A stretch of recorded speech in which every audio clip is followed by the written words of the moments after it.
Partnership, Mr. Oliver Blake, Jamaica Development Representative and Team Leader, Governance and Security, British High Commission, representatives from the public and private sectors, development partners, members of the media, other distinguished guests. Good morning to all of you. I am delighted to participate in this groundbreaking event, the 26th pre-conference of parties' conversations and launch of Jamaica's nationally determined contribution partnership plan. This year's theme, towards a low carbon and climate resilient future for Jamaica, is as timely as it is important.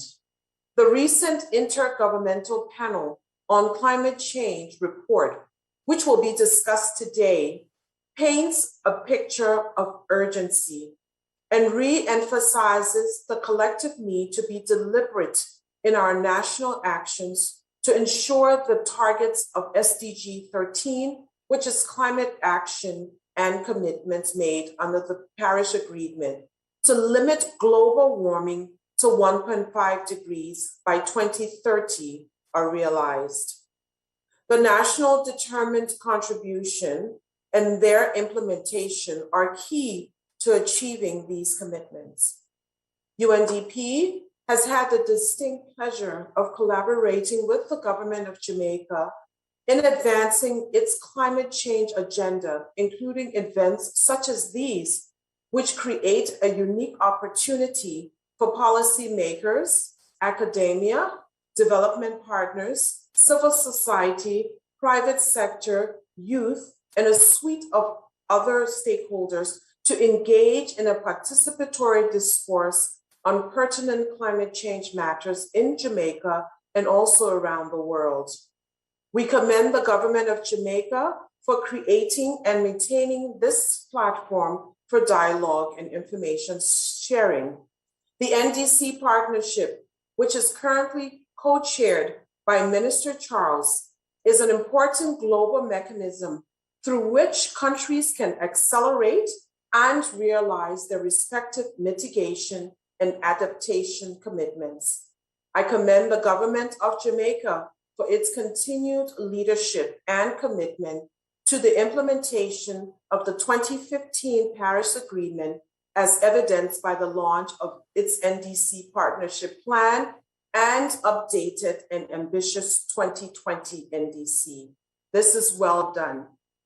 UNDP is honored to be one of several entities committed to providing support to countries through this coalition.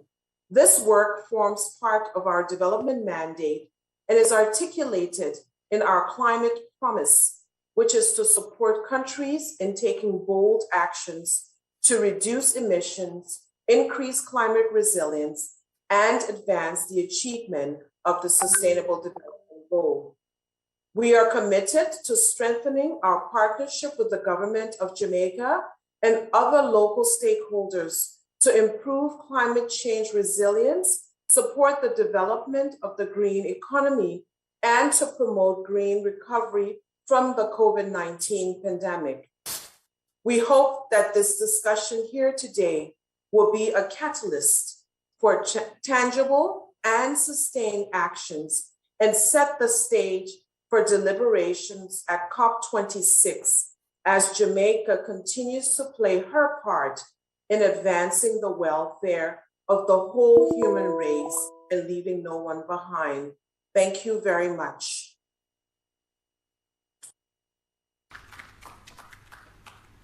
Absolutely. Thank you so much, Ms. Denise Antonio, UNDP resident representative for Jamaica. Thank you for the welcome and continued support by the UNDP to Jamaica's climate resilient goals. And I join you in echoing the sentiments of gratitude to have a leader who understands the assignment and knows that, of course, true leadership begins at the front. It Oftentimes it's very hard as we navigate, new territories for a lot of us, but nevertheless standing to the cause. And at this time, it is my pleasure to invite to the podium the Honorable Minister Pernell Charles Jr., in the Ministry of Housing, Urban Renewal, Environment, and Climate Change, to bring his remarks. Please make him welcome.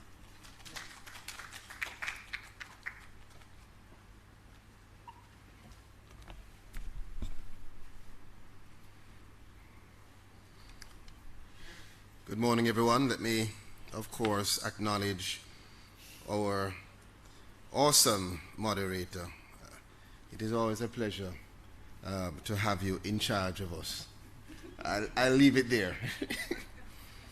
Let me acknowledge also my permanent secretary, Dr. Hales, Mr. Blake, from the British High Commission. Heard your remarks, sir. Of course, my good friend who is with us virtually, Denise Antonio, Dr. Vieira, who is the Global Director of the NDC Partnership, Professor Taylor, Tanisha Stevenson, of course, Uname Gordon, and my entire team at the Ministry, all of the specially invited guests, everyone that is with us physically and virtually. Ladies and gentlemen, good morning to you. Today we are doing two things. We are having this pre-COP conversation, which is critical because our grandmothers told us if you fail to prepare, you prepare to fail. And we don't want to fail because failure is not an option. And so this preparation discussion is critical to ensuring that COP26 is a success. And we are also launching Jamaica's Nationally Determined Contribution Implementation Plan. I got it right. And defined also as a partnership plan because, Mr. Blake, what Jamaica does, what we implement, will impact all of our partners across the world.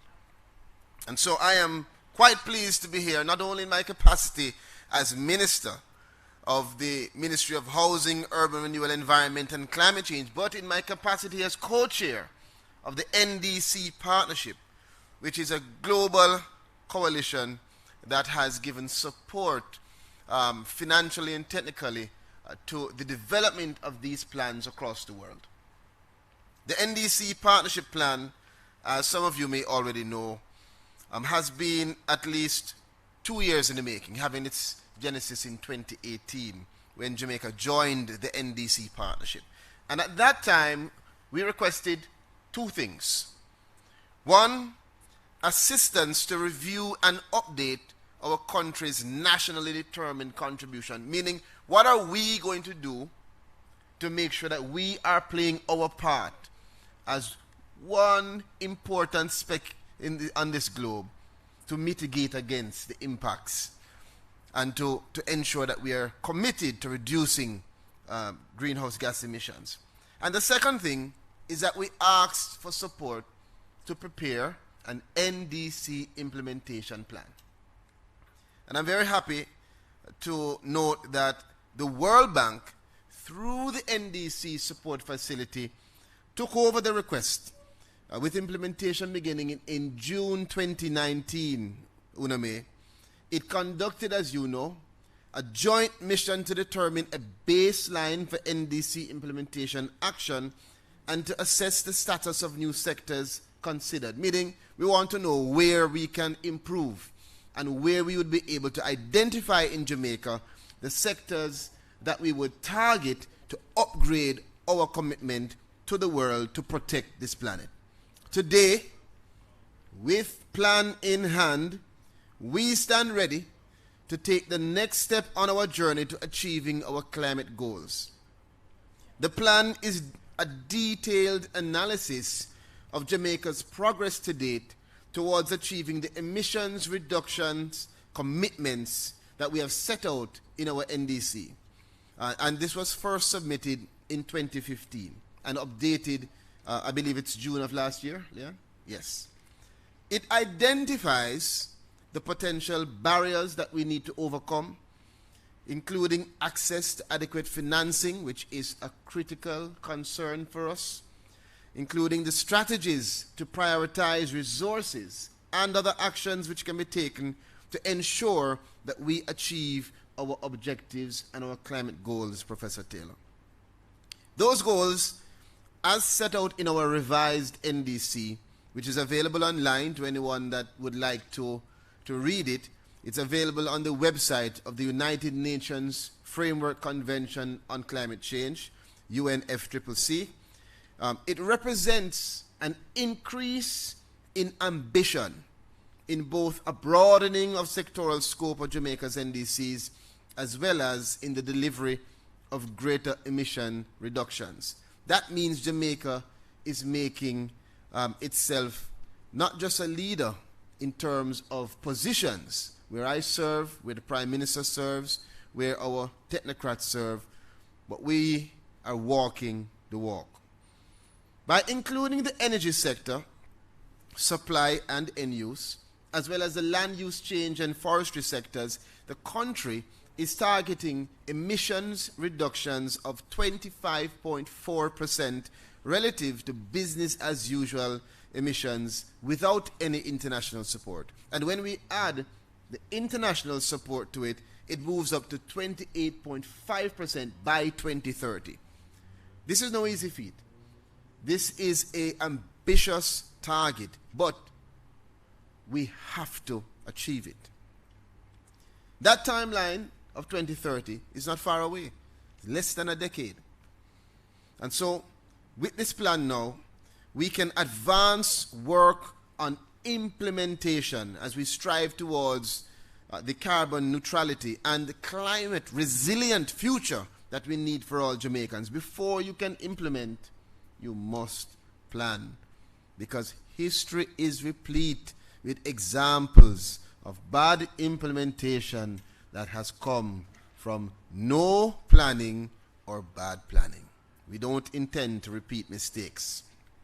That is why engagements like this, which is a part of the 4-year-old Uncut Conversation series, is so important. That is why we are pushing to have other engagements like this, Mr. Blake, where my team will tell you, if I could have an engagement every week on climate change, I would. Because for me, this is the most urgent topic globally. And if it is, then we must respond to it, we must act to it, we must get up every morning and say, listen, we have to shout it out so the entire Jamaica understands its responsibility and role in your own behavior and how it is impacting climate change. The word is now. It's not the future, it's now.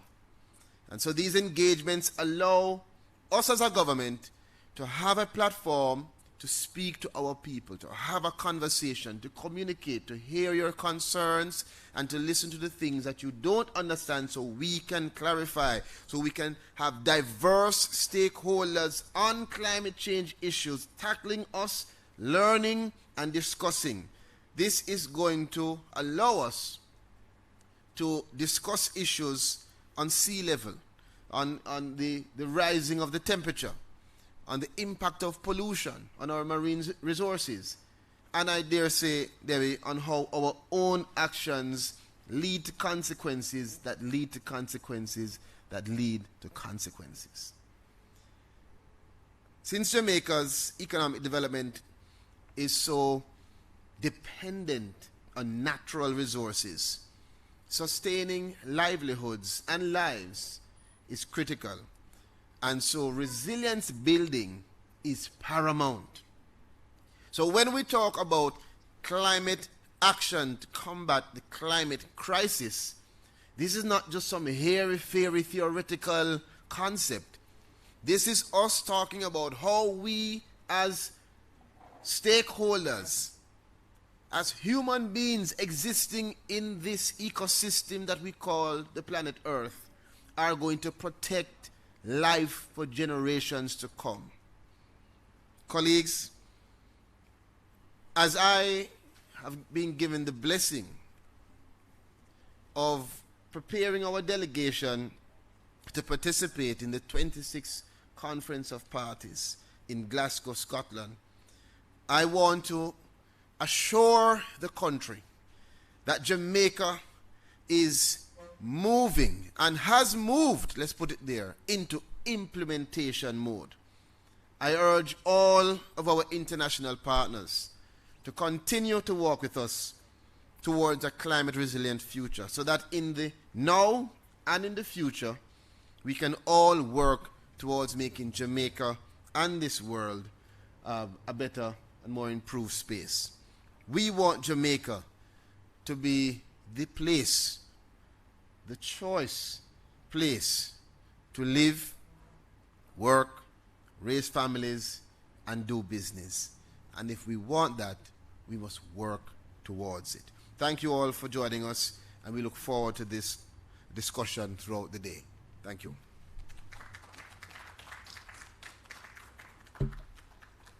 Thank you, Honorable Minister Pernell Charles Jr. Thank you, sir. Your presentation suggests that we are preparing to win. That's what it did, and not waiting to fail. The plans are, as he said, ambitious, but we have to begin now with actions. The goal date is not really that far away, and if like you, or if like me rather, you have children, the concerns are there daily about the kinds of conditions that we are creating for them. So ladies and gentlemen, the conversations need to be had, and actions and implementations are where we are.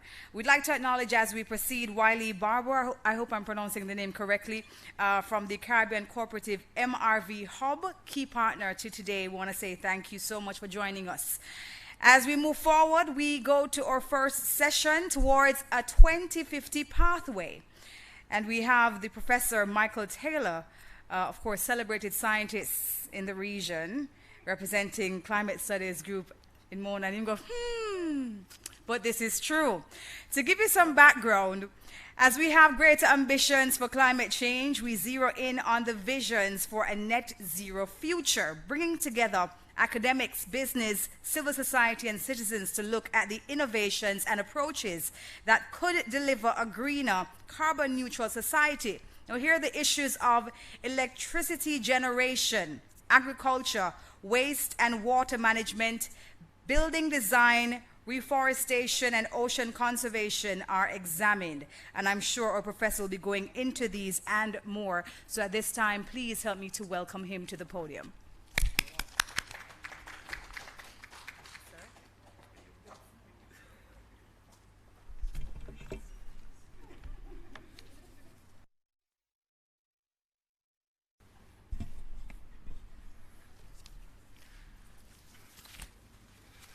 Ladies and gentlemen, good morning. I don't have a clue who was being referred to a while ago. Nonetheless, really want to thank you very much for inviting me to give this very brief context-setting talk. So let me acknowledge our Honorable Minister, Minister Charles. Let me acknowledge our moderator, Ms. Bassoon. I acknowledge Mr. Blake, representative from the UK Embassy, Ms. Antonio from the UNDP, Ms. Gordon and the entire team, our friends from the ministry, everybody, actually all colleagues and all the viewers who are watching this morning. I want to give a very simple talk to set some context and to give a little information which will be pulled upon in several ways later on in the sessions. And my talk is entitled Zero Matters. Zero Matters, a presentation to Jamaica's pre-COP26 conversation. Really and truly, what I'm going to talk about is the fact that, as you have heard, the UK, in their role as the COP26 president this year, commissioned a project. And in that project, they wanted to look at really what would be the future across the world. What would the future world look like in a climate-resilient, net-zero world? So it was commissioned by the Department of Business, Energy and Industrial Strategy of the United Kingdom. What did this project entail? Well, first of all, it looked on 6 regions across the world, and it chose a single country in each region to present a future as representative of that region. And as you will note, Jamaica was chosen. Jamaica was chosen to represent the Caribbean, but Jamaica was also chosen to represent small islands. It looked on 4 themes: water, energy, the built environment, and food and land. And if we achieve the future we want in 2050, what would Jamaica look like with respect to these themes? It took countless ideas, so it brought together stakeholders from academia, business, NGOs, citizens, government, and it put all the ideas in the mix. But it had one aim: to create what would a feasible, desirable, resilient net zero future look like for each of these regions, using each country as representative of the region. How did they go about this? How did they develop the division? Well, of course, the 2 words are feasible and desirable. Feasible, it took academic experts who worked with the University of Cambridge to identify what the science is saying, what are the most interesting innovations that are out there, which could be used around the world to address climate change. So it says, what is feasible? Let's talk about what is happening now and what is feasible. And you see the list of all the in-country academics and the consortium members who developed the what is feasible. But they married it with what is desirable. And so they presented the what is feasible to the citizens of each of the country through stakeholder workshops. And they came up with, well, what would the citizens want for their country in 2050? And they married the feasible with the desirable. And what emerged was a window into, hopes and fears and ideas from a wide range of perspectives. Or what emerged was, what would be the future we want for Jamaica in 2050? So all I'm going to do in this really brief talk is present to you the picture, or to say to you, welcome to Jamaica in a global net zero, climate resilient 2050, coming out of this project. But just before I present it, I'm going to beg your indulgence. I'm going to beg your indulgence to set a quick context by doing a countdown to 0. Let me explain what I mean. If we were simply to count down to 0, and let's say we started that count at 2. In fact, if you were my students in the classroom, I would at this point say 2. 2. 2 would remind us that we are on track to exceed 2 degrees of warming above pre-industrial levels by the end of this century, if we do not have deep reductions in carbon dioxide and other greenhouse gas emissions. So 2 in our countdown is that reminder. Using this wonderful tracker from the climate action tool, current policies by the countries entirely, all the countries over the globe, put us on track for a median temperature rise of 2.9 degrees above pre-industrial levels by the end of the current century, above 2. And that's if we just continue current policies. If we take into account the short-term pledges and targets going up to 2030, we are still on track for in excess of 2.4 degrees median temperature. And if we even factor in the optimistic longer-term strategies going up to 2050, we are still on track for exceeding 2 degrees. 2 in my countdown is a simple reminder that we are on track to exceed 2 degrees by the end of the century if we do not reduce carbon dioxide and other greenhouse gases. Why is 2 at all important? Because if we follow the latest Ipcc report, when we reach 2 degrees and above in the Caribbean, significant changes happen in the Caribbean. If we simply look at rainfall, and you look at that wonderful and pretty diagram on the screen, we see that by the time we hit 1.5 and 2 degrees, the brown becomes darker. It's indicating that in the months when we expect to get rainfall, we will get less rainfall. And the more we exceed those 2 degrees is the worse it becomes, but also are spreading out over the entire year. So we get less rainfall over the entire year the more we go above 2 degrees. And of course, the Ipcc also reminds us of several other things for the Caribbean. It reminds us that, boy, warming is going to continue. So if you feel hot now, it's going to feel a lot hotter. ocean acidification is going to increase significantly, as well as the frequency and intensity of marine heat waves the more we go above 2 degrees. Sea levels will be higher, and combined with storm surges and waves will cause greater coastal inundation. Sea levels will take away shorelines, and of course small islands will face a lot more intense hurricanes. So in my simple countdown in my context, when you think 2, think that, let it remind you that we're on track to exceed 2 degrees warming above pre-industrial levels by the end of the century. If we're counting down, then on our way to our next target, I would ask you to say 1.5. Say 1.5.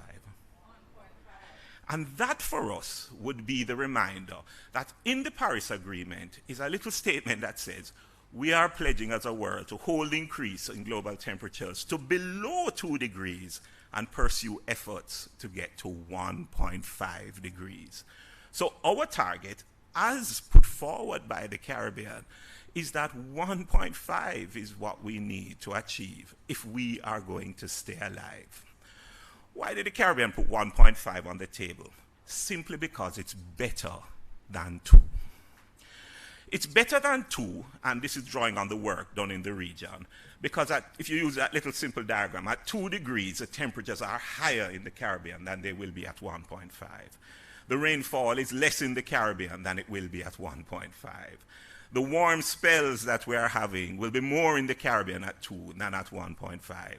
The hot and dry day combinations will be greater at 2 than at 1.5. And the time when we will be under drought will increase at 2 than at 1.5. The Caribbean said, listen, 1.5 is what we need for viability.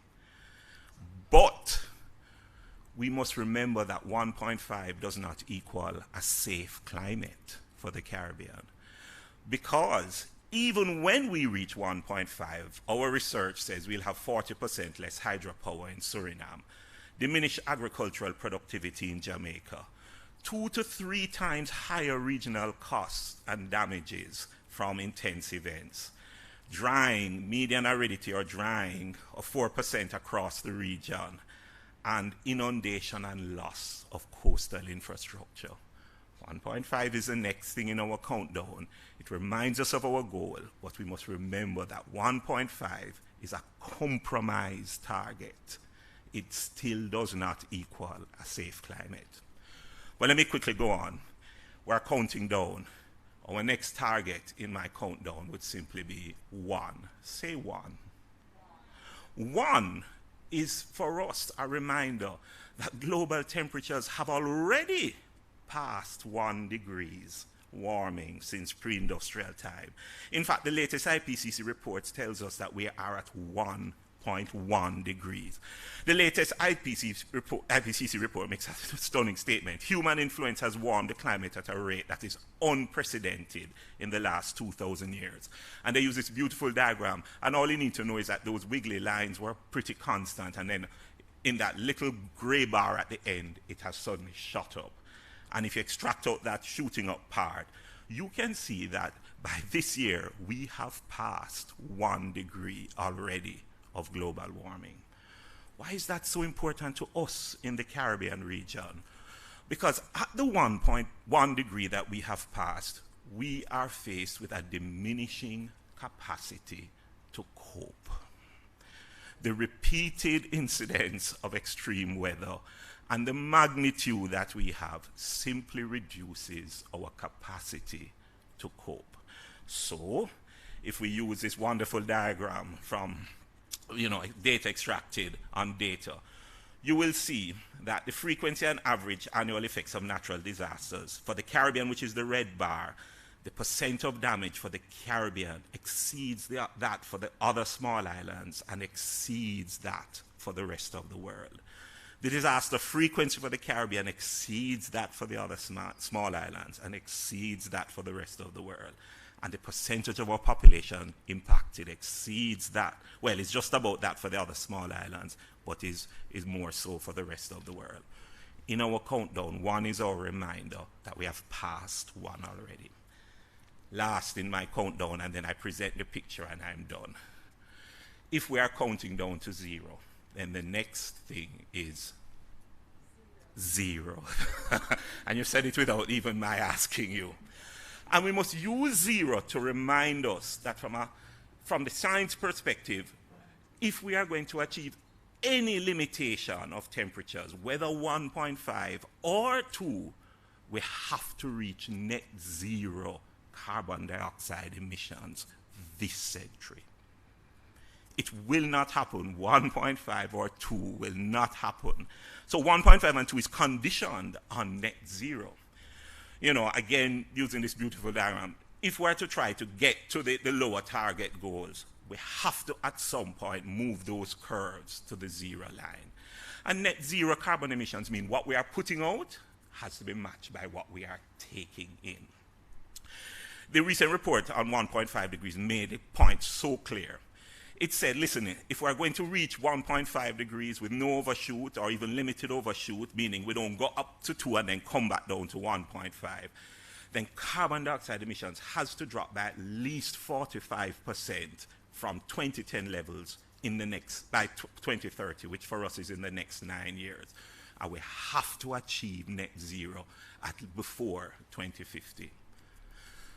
So, if you follow my countdown as my prelude to setting up the vision, my countdown to zero says, listen, when we reach COP as a Caribbean, there are at least 5 Caribbean zero matters that have to be on the table. 1, collective ambition and rules of play have to be on the table. Why? Because zero way before 2050 has to be a non-negotiable goal if we are even to get to 1.5. 2, mitigation has to be on the table, because the closer we get to net zero is the better the chance of achieving the best possible result. 3, 1.5 has to remain on the table.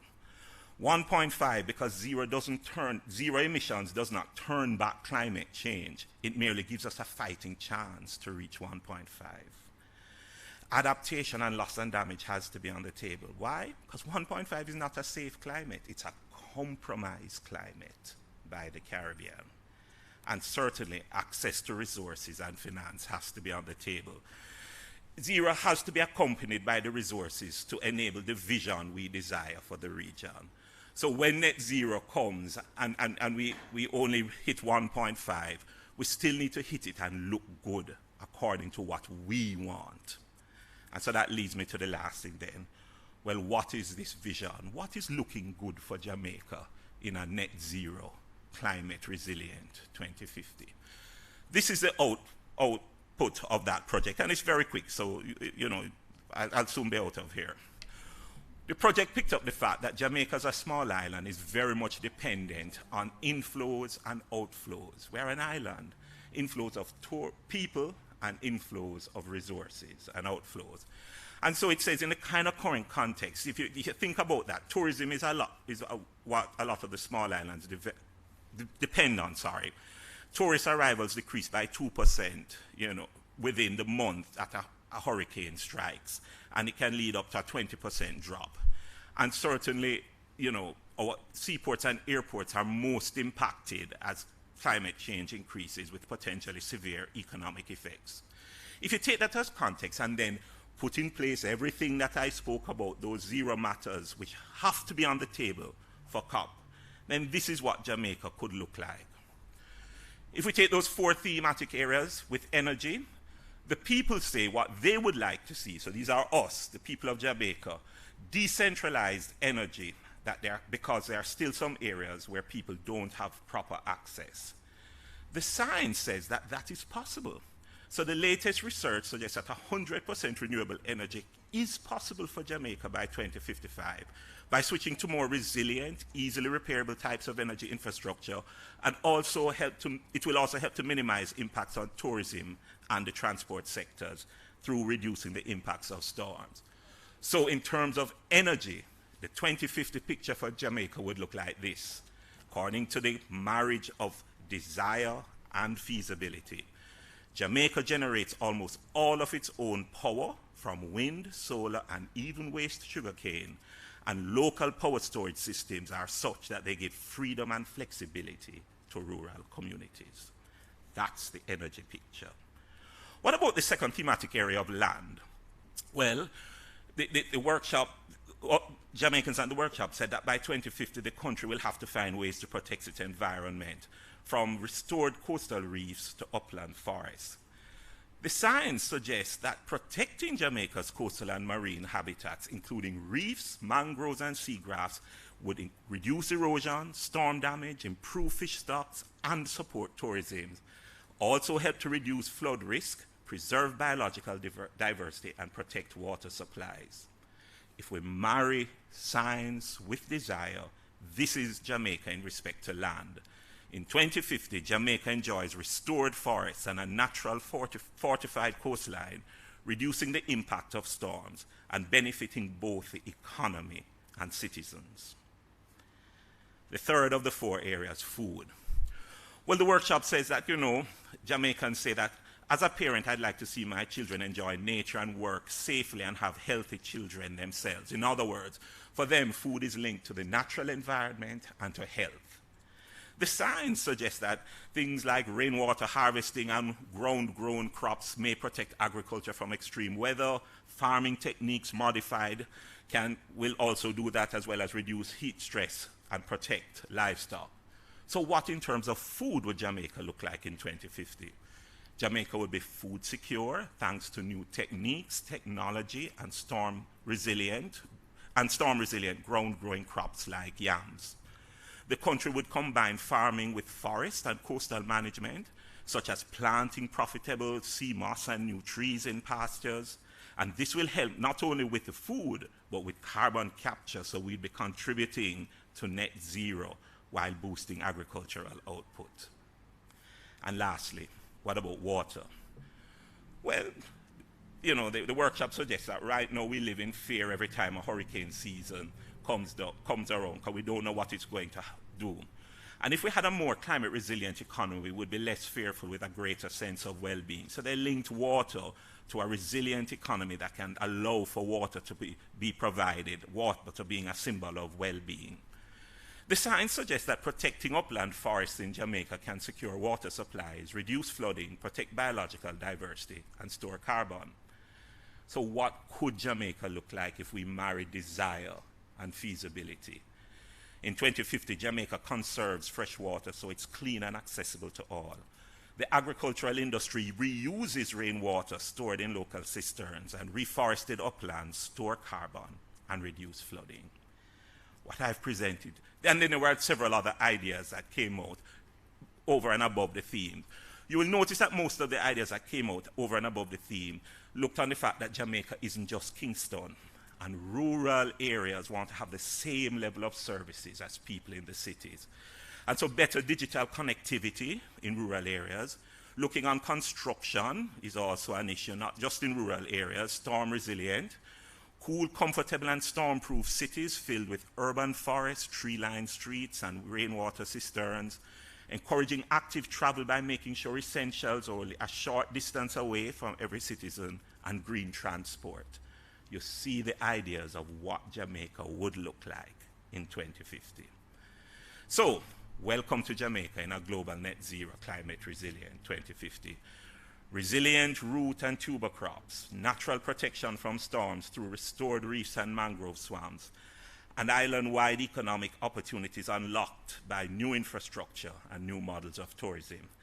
And I quickly hasten to say that if you want to see the pictures of the other countries, please visit the website for the Futures We Want website. I'm sure the UK government will be very happy as well if you should do so. So let me end with one last slide. I have presented to you this picture. But in presenting it to you, what I really was doing was saying, we are really on a countdown to the kind of future we want, that we define, where we marry feasible with desirable. And in that countdown, what I was saying is that when you count from 2, let 2 remind you that anything more than 2 means we have gone too far for a viable existence. Let 1.5 remind you that aiming for 1.5 gives us half a chance of a livable future, and we must not relinquish the 1.5 goal.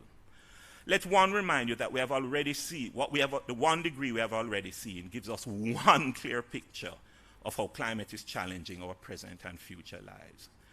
And let zero remind you that there must be zero tolerance on net zero emissions as soon as possible if we're going to realize that vision that I have just laid down. So the zero matters on the table, collective ambition and rules of play to ensure equity, fairness, transparency.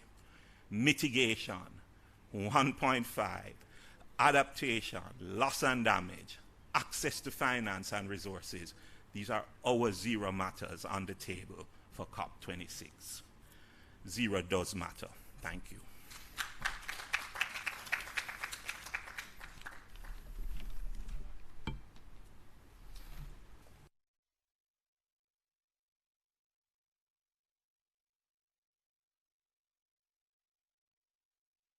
Does matter. Ladies and gentlemen, I know many of you are still joining us virtually. I'm not seeing my screen up, but I'm guessing that we're all still here. Please join me in giving Professor Taylor another round of applause, please. And Prof, I am going to keep calling it a celebrated scientist because it is deserving. What a beautiful breakdown. It was understandable, right? Very engaging. 1.5 to stay alive, but we must set our sights on getting to zero, right? Because we don't want to go too far. Love that. And trust me, I don't know about you, but that net zero Jamaica in 2050 sounds very nice. Sounds like I can raise a big family, you know, feeling good and comfortable about their future and about how we exist in that Jamaica. Much to do, much to consider. Thank you again, Prof. Taylor, for bringing that presentation to the table. We'd like to acknowledge the 102 persons who are logging on online. That's a beautiful thing, right, Minister? Good morning to everybody. Can you just shout the country that you're representing to the screen, please? We promise you we can hear you. Or wave. That's good too. Hi. Hello, everybody. I'm seeing some hands there. Hi, everyone. Thanks again for joining us. And we'd also like to acknowledge Maya Merzik, I hope I'm pronouncing the name correctly, from the World Bank Group, and also our colleagues from the NDC Partnership and Vivid Economics as well, who are joining us online as well. And we move on now to session 2. We're looking at the implementation of the NDC, or Nationally Determined Contributions. Just to give you some background, NDC are the actions each country commits to take towards climate change, taking into consideration the past commitments and the most recent commitments. In November 2015, Jamaica submitted its first NDC, and in July 2020, the country became the 11th country worldwide to submit an updated NDC, which has an unconditional target of 25.4% and a conditional target of 28.5% reduction in emissions relative to business as usual by 2030, with a focus on the energy and forestry sectors. To give us some information and to bring the launching of the NDC implementation plan, we ask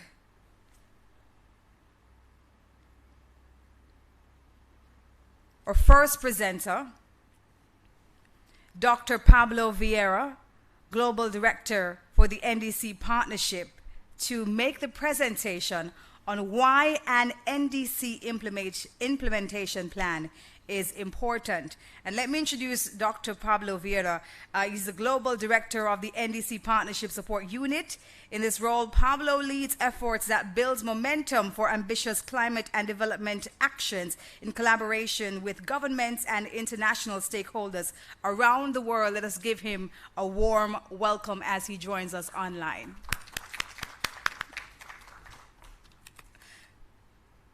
Thank you very much. I hope that you can hear me well. It's really going to be very difficult for me to follow on the very eloquent words of Minister Charles and the very, very impressive presentation by Professor Taylor, but I'll do my best. My name is Pablo Vieira. I am the Global Director of the NDC Partnership Support Unit. I am calling in from Washington, DC, and I'm very, very happy and proud to be here today. Minister Charles, partners, distinguished guests, thank you for joining us today for the launch of Jamaica's NDC implementation plan. Mr. Charles, dear UNAME friends from Jamaica, thank you for the invitation to join you today for this very, very important event. I would have loved to join you today in person, but I promise I'll soon be visiting Jamaica and joining you in celebrating this very, very important achievement. The NDC partnership welcomes this great opportunity to celebrate with our co-chairs their ambition and forward-looking climate action together with all of you today, and jointly discuss ways to support the implementation of this plan. The partnership is a powerful international coalition for climate action. Our membership recently reached a total of 115 countries, 44 international institutions, and 38 associate members that represent civil society, the private sector, academia, and subnational stakeholders. Created under the principle that effective coordination can accelerate results and enhance the collective impact of invested resources, we seek to increase alignment, coordination, and facilitate countries' access to resources for NDC implementation. We deploy the global network of resources and knowledge to assist countries to accelerate NDC implementation, access climate finance, and incorporate whole of society approaches to NDC planning and implementation. We have also provided dedicated country support to enhance the latest round of updated NDCs that have been submitted to the UNFCCC through our Climate Action Enhancement Package, or CAP, and to integrate climate action with economic responses to COVID-19 through our Economic Advisory Initiative that was launched last year. And after 4 years deploying support to developing countries, we are seeing impressive results from many of our members. Today, of course, I want to highlight results that make me very proud. From a member country that has demonstrated incredible leadership internationally and that has walked the talk at home, as Minister Charles very well said it. I'm talking about, of course, Jamaica. Jamaica has been a valued and active member of the NDC partnership for over 3 years. And since January 2021, Jamaica is serving as the co-chair of the NDC partnership together with the United Kingdom. In that global leadership role, Jamaica has been strongly advocating for increasing climate change mitigation ambition and boosting climate finance, especially on behalf of communities most affected by climate change, particularly small island developing states. At the NDC partnership, we are proud to have mobilized technical and financial support from several partnership members for Jamaica's process of reviewing and enhancing its NDC and the elaboration of the long-term low carbon and climate resilient strategy. With support from the World Bank, the government undertook comprehensive economic and emissions modeling that resulted in a more ambitious NDC, doubling its energy targets with broader sectoral coverage and the identification of adaptation benefits and actions. Submitted in July 2020, Jamaica was one of the first countries in the region to take this bold step towards the objectives of the Paris Agreement. This support that was provided by multiple organizations and initiatives, including UNDP's Climate Promise, allowed Jamaica to unlock higher ambition and higher commitment. Complementary, and to support Jamaica's mid-century vision and plan its development pathway, during 2020 and 2021, the NDC partnership has provided broad support to the government of Jamaica on a series of key studies and actions leading to the development of a long-term low carbon and climate resilient development strategy. This work has been supported by 6 implementing partners: the Commonwealth, Greenhouse Gas Management Institute, Rocky Mountain Institute, UNEP CTCN, UNFCCC Regional Collaboration Center, and the World Bank. I would like to take this opportunity to thank all the implementing partners for their engagement and crucial support to Jamaica. Now, turning to the subject of this session, NDC implementation plans, or what we call NDC partnership plans, are result-based frameworks that are developed by governments through whole of society and whole of government approaches to accelerate the implementation of their climate commitments, as included in their NDCs. Implementation plans can be used as a tool for coordination, for planning, for transparency, to track progress, and to mobilize resources for the implementation of the NDC. Each implementation plan is different, as the processes are fully country-owned, and every country has a different context and different needs, requiring a tailored approach. In the region of Latin America and the Caribbean, we have supported the elaboration of implementation plans in 12 different countries. Jamaica's NDC implementation plan sets out a clear vision for a greener, more prosperous future.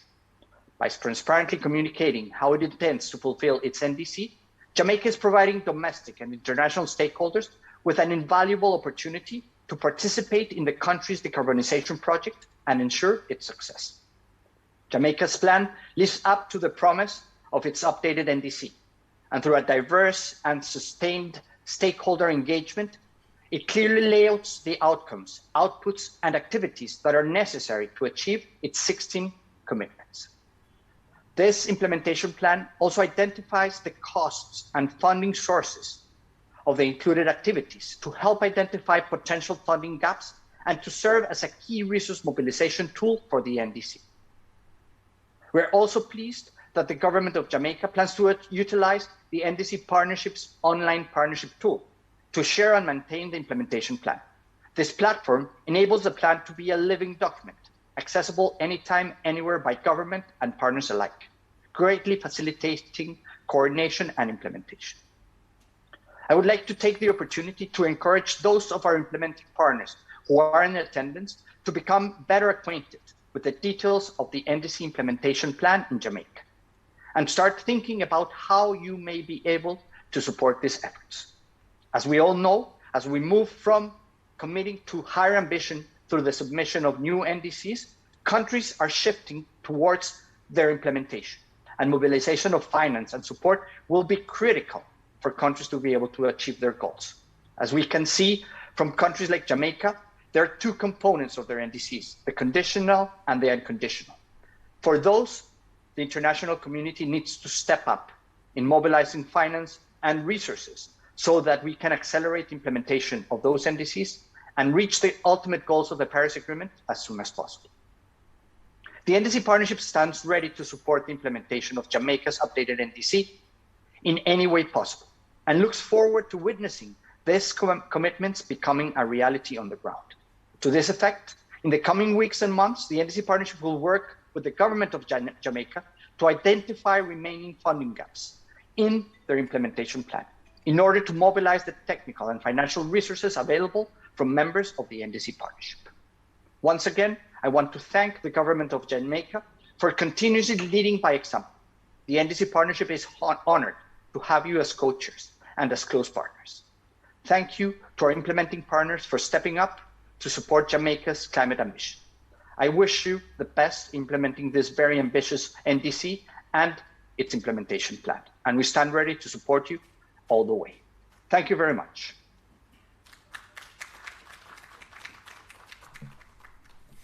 Thank you so much, Dr. Pablo Vieira, Global Director of the NDC Partnership. Thank you for, of course, celebrating Jamaica's efforts towards its mission, and we appreciate your commitment to helping us fortify and implement Jamaica's NDC.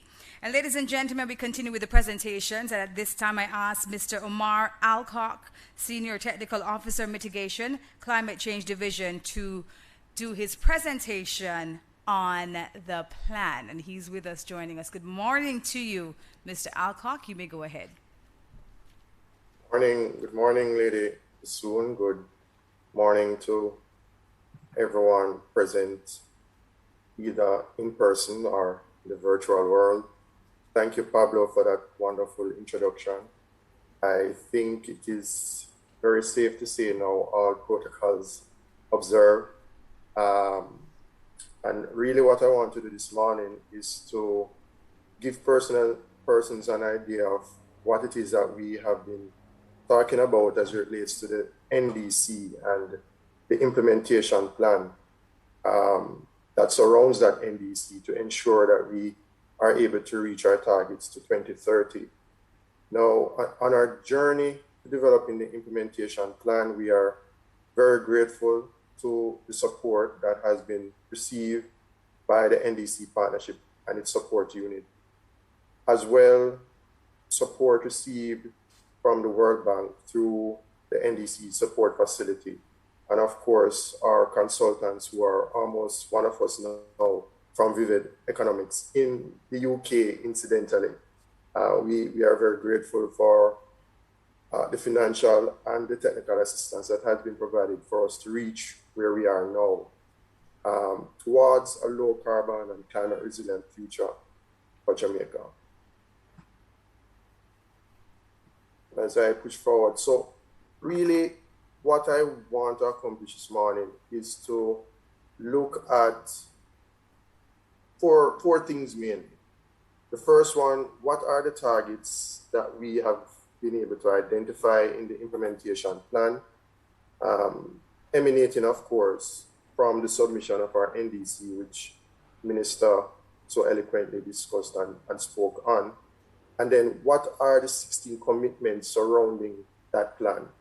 What, as well, are the needs, both financially and technically, that will be required in an effort to achieve those targets and to achieve what has been set out based on the 16 commitments in the plan.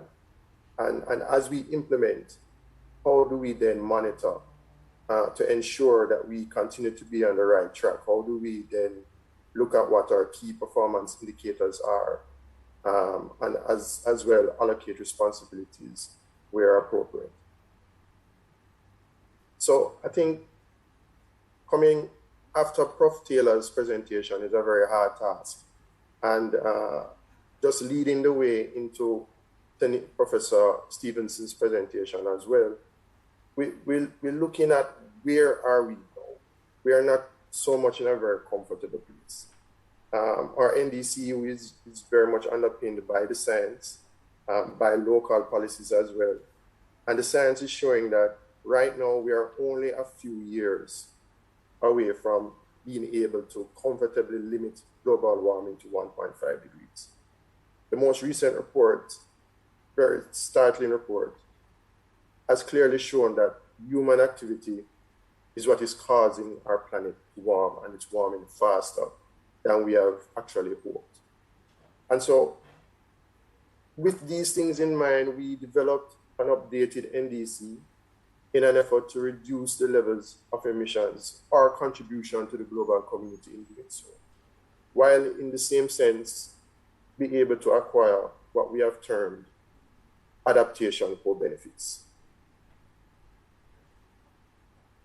And so our NDC is really predicated now on two sectors: activities, programs, projects, and initiatives in the energy sector, and similarly for the forestry sector.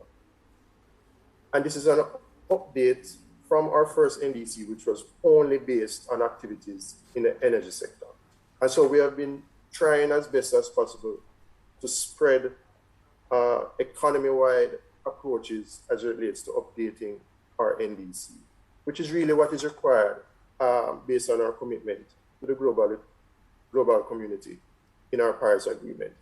And so in energy, we identified opportunities to deepen the emission reductions that is delivered in the sector.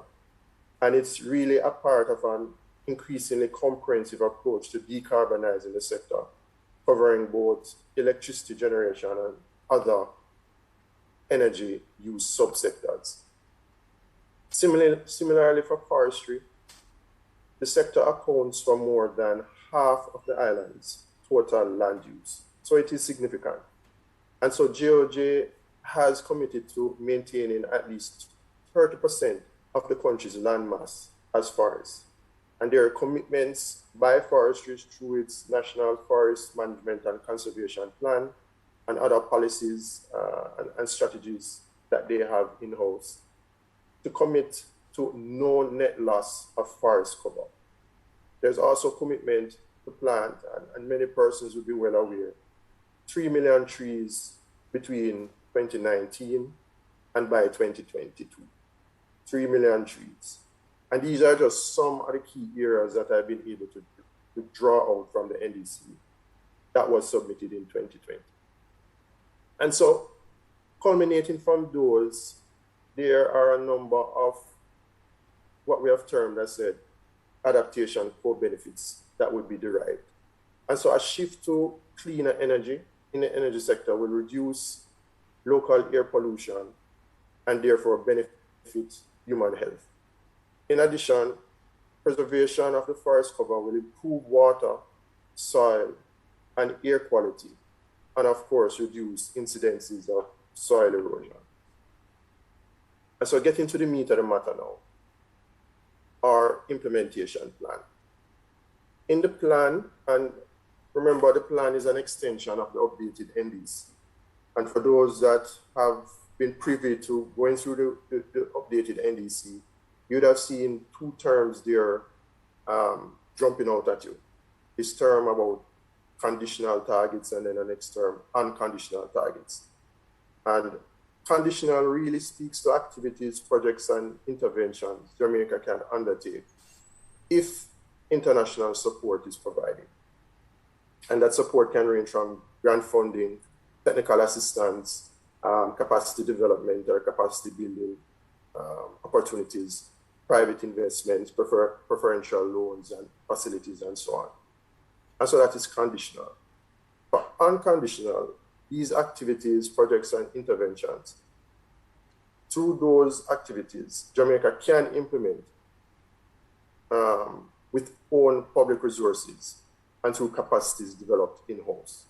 So we're doing it by ourselves. That's really what it's saying for unconditional. And for the conditional, we're getting the support from the international community, whether it's from the international development partners, from agencies on the outside. But it's just that it's not only from government coffers. It's not only from national entities we're supporting. That is what conditional elements of the NDC means. Be able to identify, based on our interactions with the stakeholders in both the energy and the forestry sector, 16 commitments, right? They are color labeled, and don't worry if you're not able to quickly go through all 16 here, because I'm going to attempt to do that before my presentation ends. But just to mention quickly that the light blue represents unconditional financing, while the sky blue represents the conditional financing, and hopefully that is clearly brought forward on the PowerPoint in the virtual world. And so if we were to look at the first, which deals with the integrated resource plan that was developed by the Ministry's Responsibility for Energy, that's MSET, Science, Energy and Technology, developed in 2019, and indicates for us that there will be possibly a first schedule of deployment of renewable energy technologies by 2022, which is next year. I could not confirm now if we are still on target, as we are well aware. Since last year, we have been battling the pandemic and other incidences that might have not allowed us to reach as far as we want to go because of lack of movement and so on, restrictions. But nonetheless, the IRP has indicated that we are able to meet or be successful in implementing renewable energy targets between now and 2030.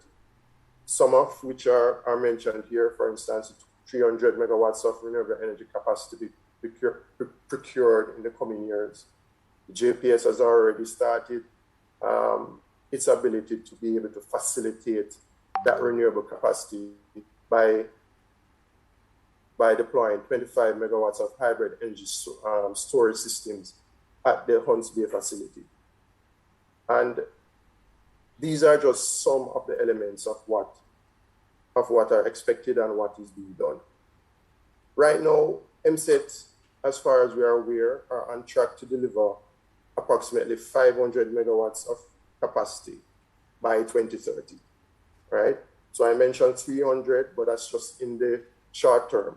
But in the more medium to long term, at least 500 megawatts is expected between now and I believe 2037, if memory serves correct, from the IRP. Now, investments, of course, would be required to be able to implement these renewable energy capacities. So funding is required from international partners, funding are required from private sector stakeholders, and basically anyone who is interested in ensuring that we are able to meet the target and interested as well in benefiting financially from the implementation of renewable energy resources in the electricity sector. Next, it's the net billing facility. And one of the main targets put out by the JPS in collaboration with Ministry Responsibility for Energy is that we should have 12.8 megawatts of distributed solar capacity by 2020. I believe from our last discussions with JPS, we might have exceeded that target already. But of course, there's always opportunity to expand.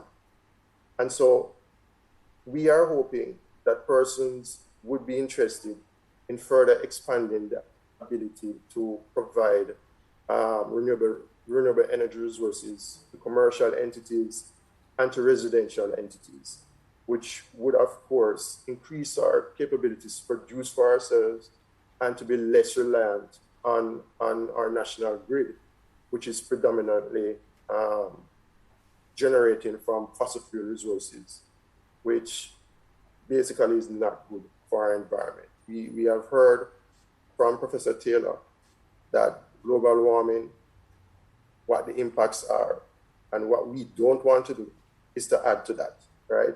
Regardless of how small we are and that our impacts are not as great as, for instance, the developed world, we still want to contribute sustainably to the future of the country.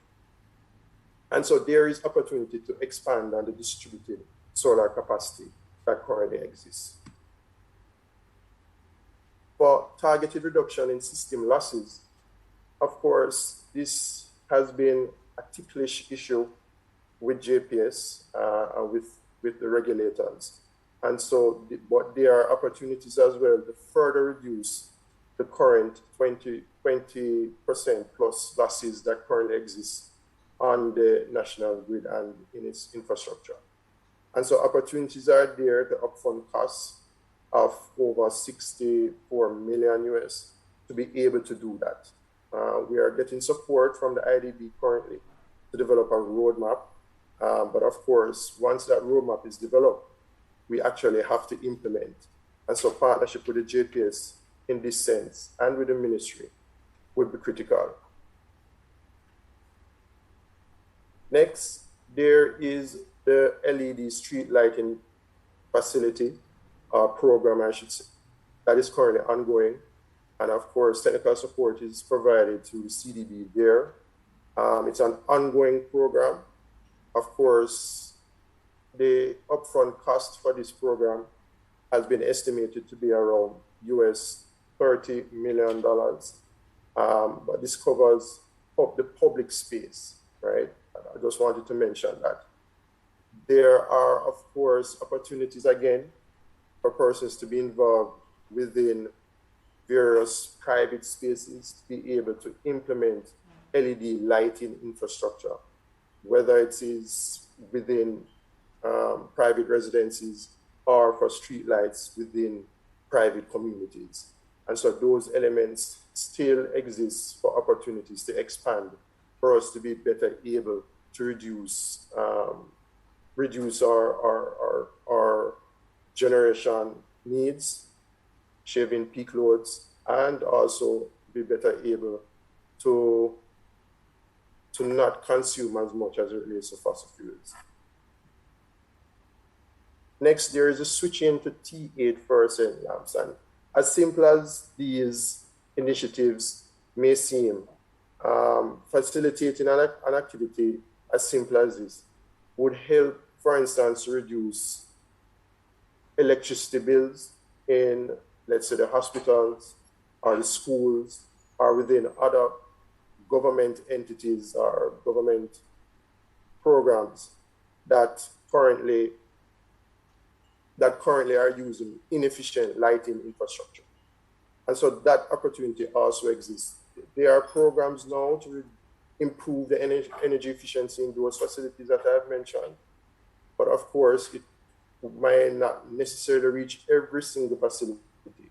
And so once again, there is opportunity and scope for us to be able to scale up where that is concerned. And so more support may be needed to fully implement and to monitor the continuous supply of, for instance, light bulbs. Right, as I push forward. And so we have also been able to discuss with our partners from the transport sector what some of their needs are. And we have identified that there is the need for 136, at this time, 136 low carbon buses to be able to facilitate movement of people and at the same time reduce the levels of emissions that would have been emanating from that sector. However, the key barrier for this sector is the funding from private actors, which will be critical to meet the high upfront cost. And you see what the estimated cost is there, almost $31 million US. And that is based on pilots that were done from LNG fuel buses that are currently on the road to date.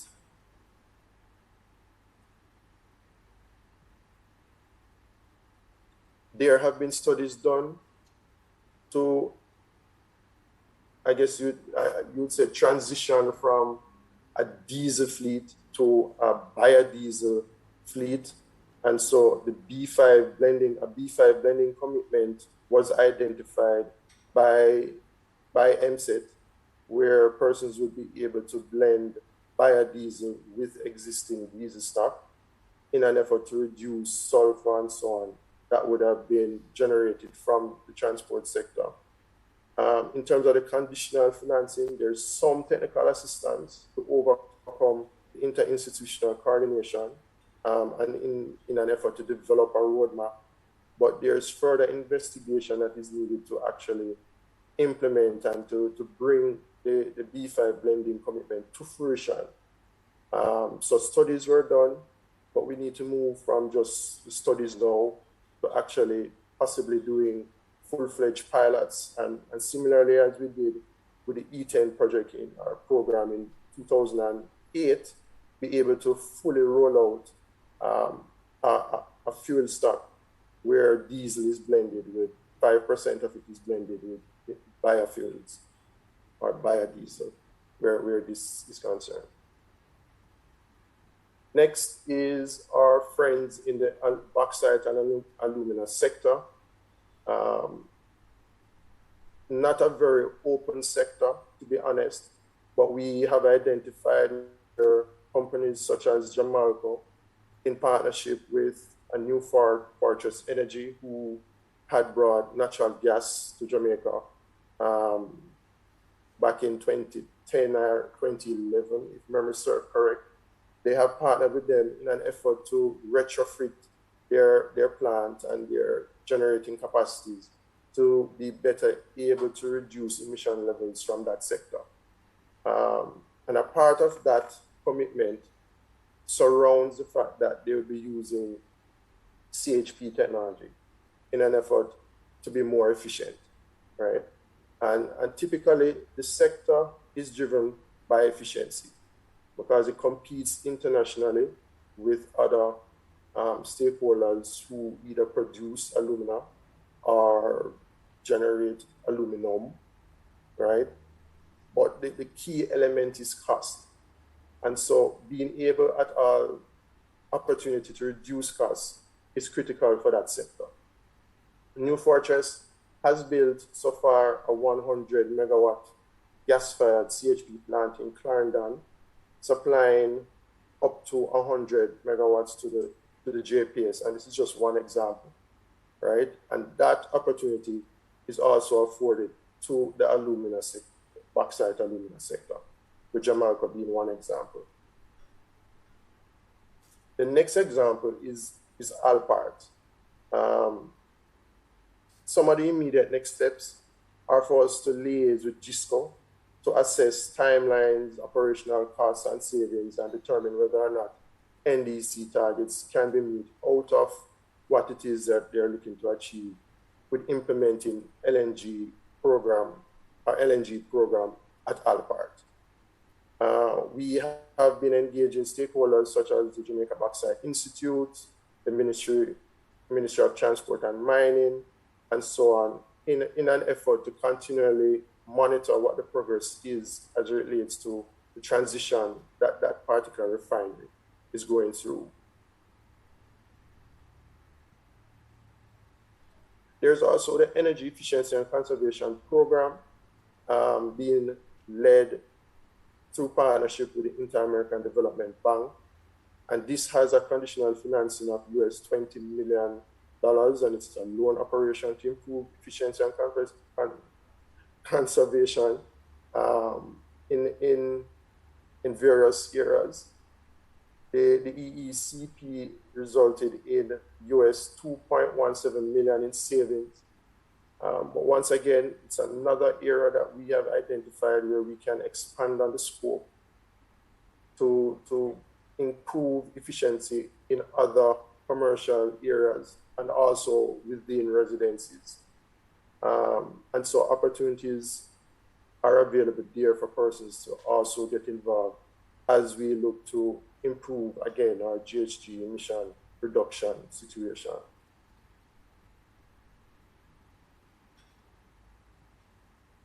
Next is the Energy Efficiency and Public Building Initiative that is also being supported by the loan operations of the Inter-American Development Bank. In 2019, 330 public sector professionals were trained in energy efficiency and energy intervention. There's ongoing activities which include investment grade audits, installation, operation of new energy efficient technologies, and developing technical expertise as it relates to energy efficiency maintenance. It is based on the same loan that I just mentioned, the US $30 million loan facility. And some of the immediate next steps would include retrofitting of energy efficiency technologies, securing ongoing funding to actually maintain what has been installed, and upfronting costs to assist where some of those elements are concerned. And in a case like this, the opportunity is available for persons to partner with MSET and with us as well, because we have been working with MSET to ensure that some of these targets are being met. Next, we have the work being done in the water sector, and so reduce non-revenue water distribution loss in the Kingston metropolitan area was a very key factor to that. Persons would well be aware that we had non-revenue water losses in the range of 60 to 70%, which was significant. And persons might also be well aware that the water sector is one of the largest, if not the largest, consumer of electricity as it relates to government. And so with that kind of background, we found it useful that even with the work being done in Kingston, there is opportunity to scale again for other regions. So in St. Catherine, in St. James, we find that there is opportunity for us to partner with persons in the water sector to bring water to persons, portable water to persons in need efficiently and effectively. There are current targets in place. There are current targets in place to reduce levels of non-revenue water by 30 to 60% between now and the next year. I think the NWC are already way ahead as it relates to achieving some of those targets. But once again, there's always an opportunity for public-private partnerships and for us to be able to scale up whatever activities are taking place in that sector. Now, as we deal with what is happening in forestry, I mentioned before the 3 Million Trees initiative. I don't have the exact figures now to date as to how many trees have been planted, but certainly the support being provided by IDB and the EU has been significant. And in addition to support being provided by other members of the private sector. To date, there is an upfront cost estimate of US $2.16 million in an effort to provide support to the tree planting initiative. And if you look at this figure compared to what the other figures I have been mentioning before, it is not so significant, and I believe we can provide support the Jamaican community and the private sector in an effort to meet this 3 million target that was announced by the Prime Minister, I believe, in 2019. Yes. I mentioned already what some of the benefits would have been to being able to plant more trees, preserve our forests, things like improving our soil and water quality and reducing the air pollution, and being able just basically to sequester any carbon dioxide that we would have been contributing to the atmosphere, which would have then been contributing to greenhouse gas emissions. All right, so we're nearing the end, so I'm speeding up now. So there's also the no net loss of forest cover that was identified in the Forestry Department's plan. And this simply means not cutting down trees. It's as simple as that. There are no cost elements involved, really. It's just maintaining the reserves that we currently have. Next is, again, the water sector. We have developed a nationally appropriate mitigation action for the sector, where we were able to identify several interventions that could be made to use renewable energy technologies for pumping requirement for either portable water irrigation needs or possibly to be able to produce more effectively sewage or to move sewage from one area to the next. And so there's opportunity again for persons to partner with, for instance, those entities or companies that are involved in any of those three areas, either for providing potable water, for providing irrigation services, and also for providing services to control sewage and greywater matter.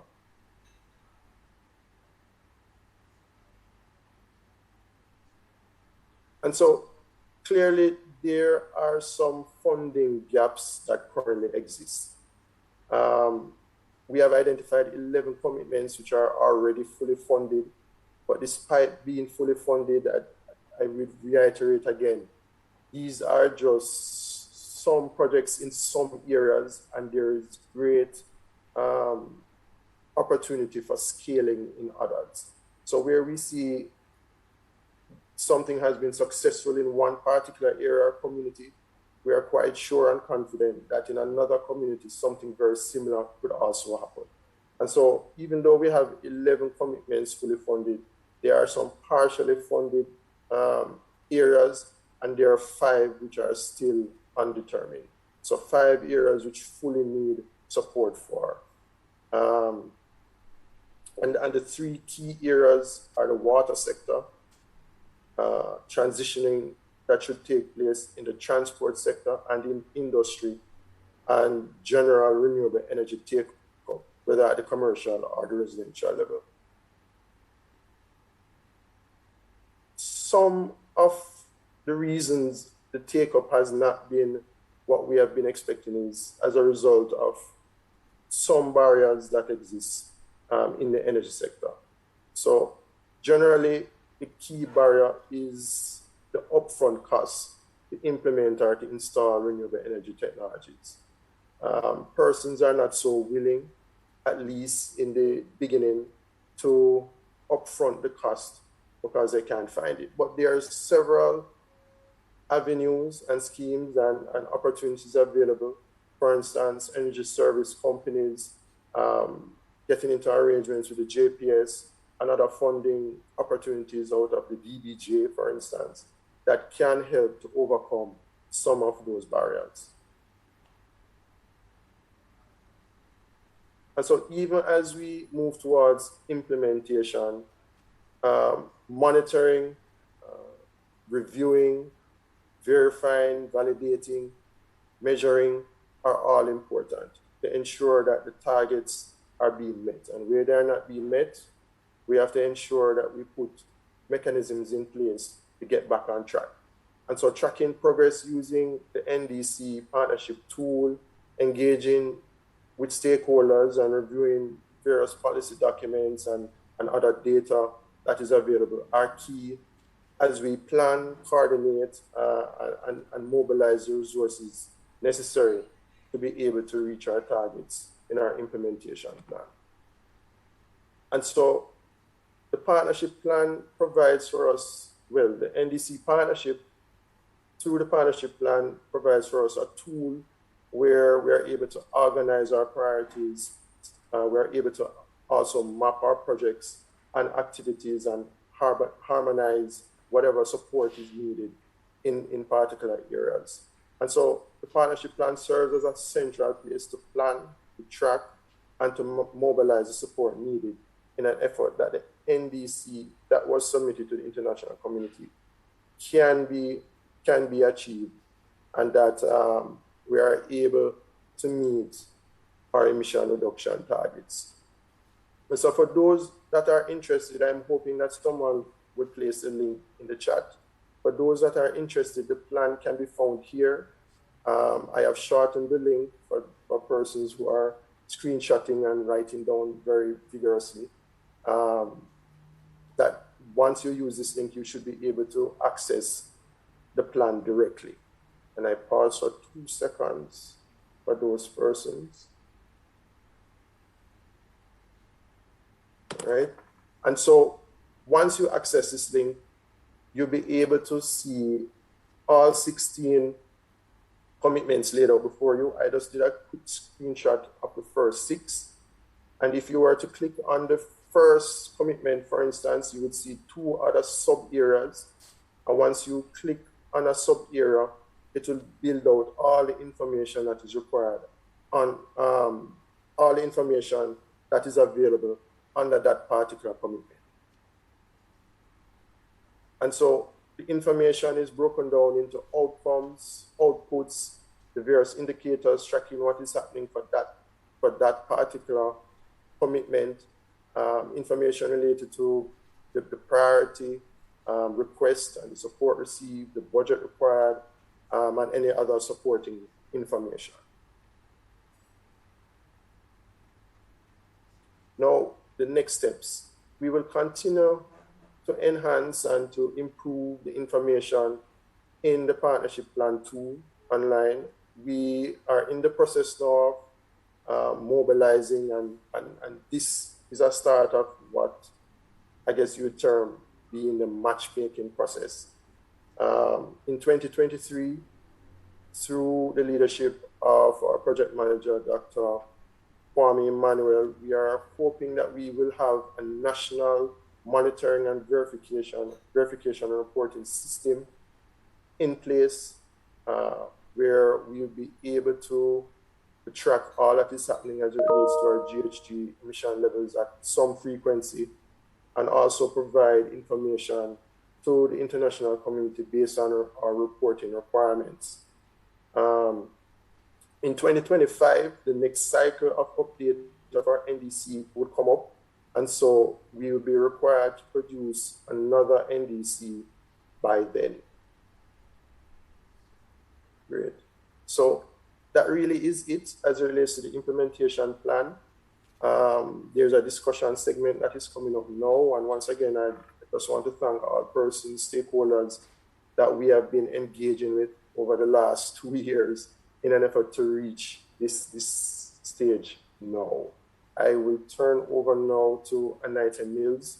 She has been our NDC partnership facilitator for the last several months, and really spearheading activities as it relates to work under CAPE and our liaison with the NDC partnership. Thank you. Anita? Hi, Omar. Thank you so much. And I hope everybody is listening, and thank you for your attention. We know that is a lot of information to process. Omar mentioned that we've been working for the last months, but it's in reality over a year now that we've been looking into the implementation of the NDC. So if Omar, you can stop, you can stop sharing your screen if you want, or keep it there, no problem. But what I would like to do, and just like Omar mentioned, my name is Anaite Mills. I serve as the NDC Partnership Facilitator for Jamaica.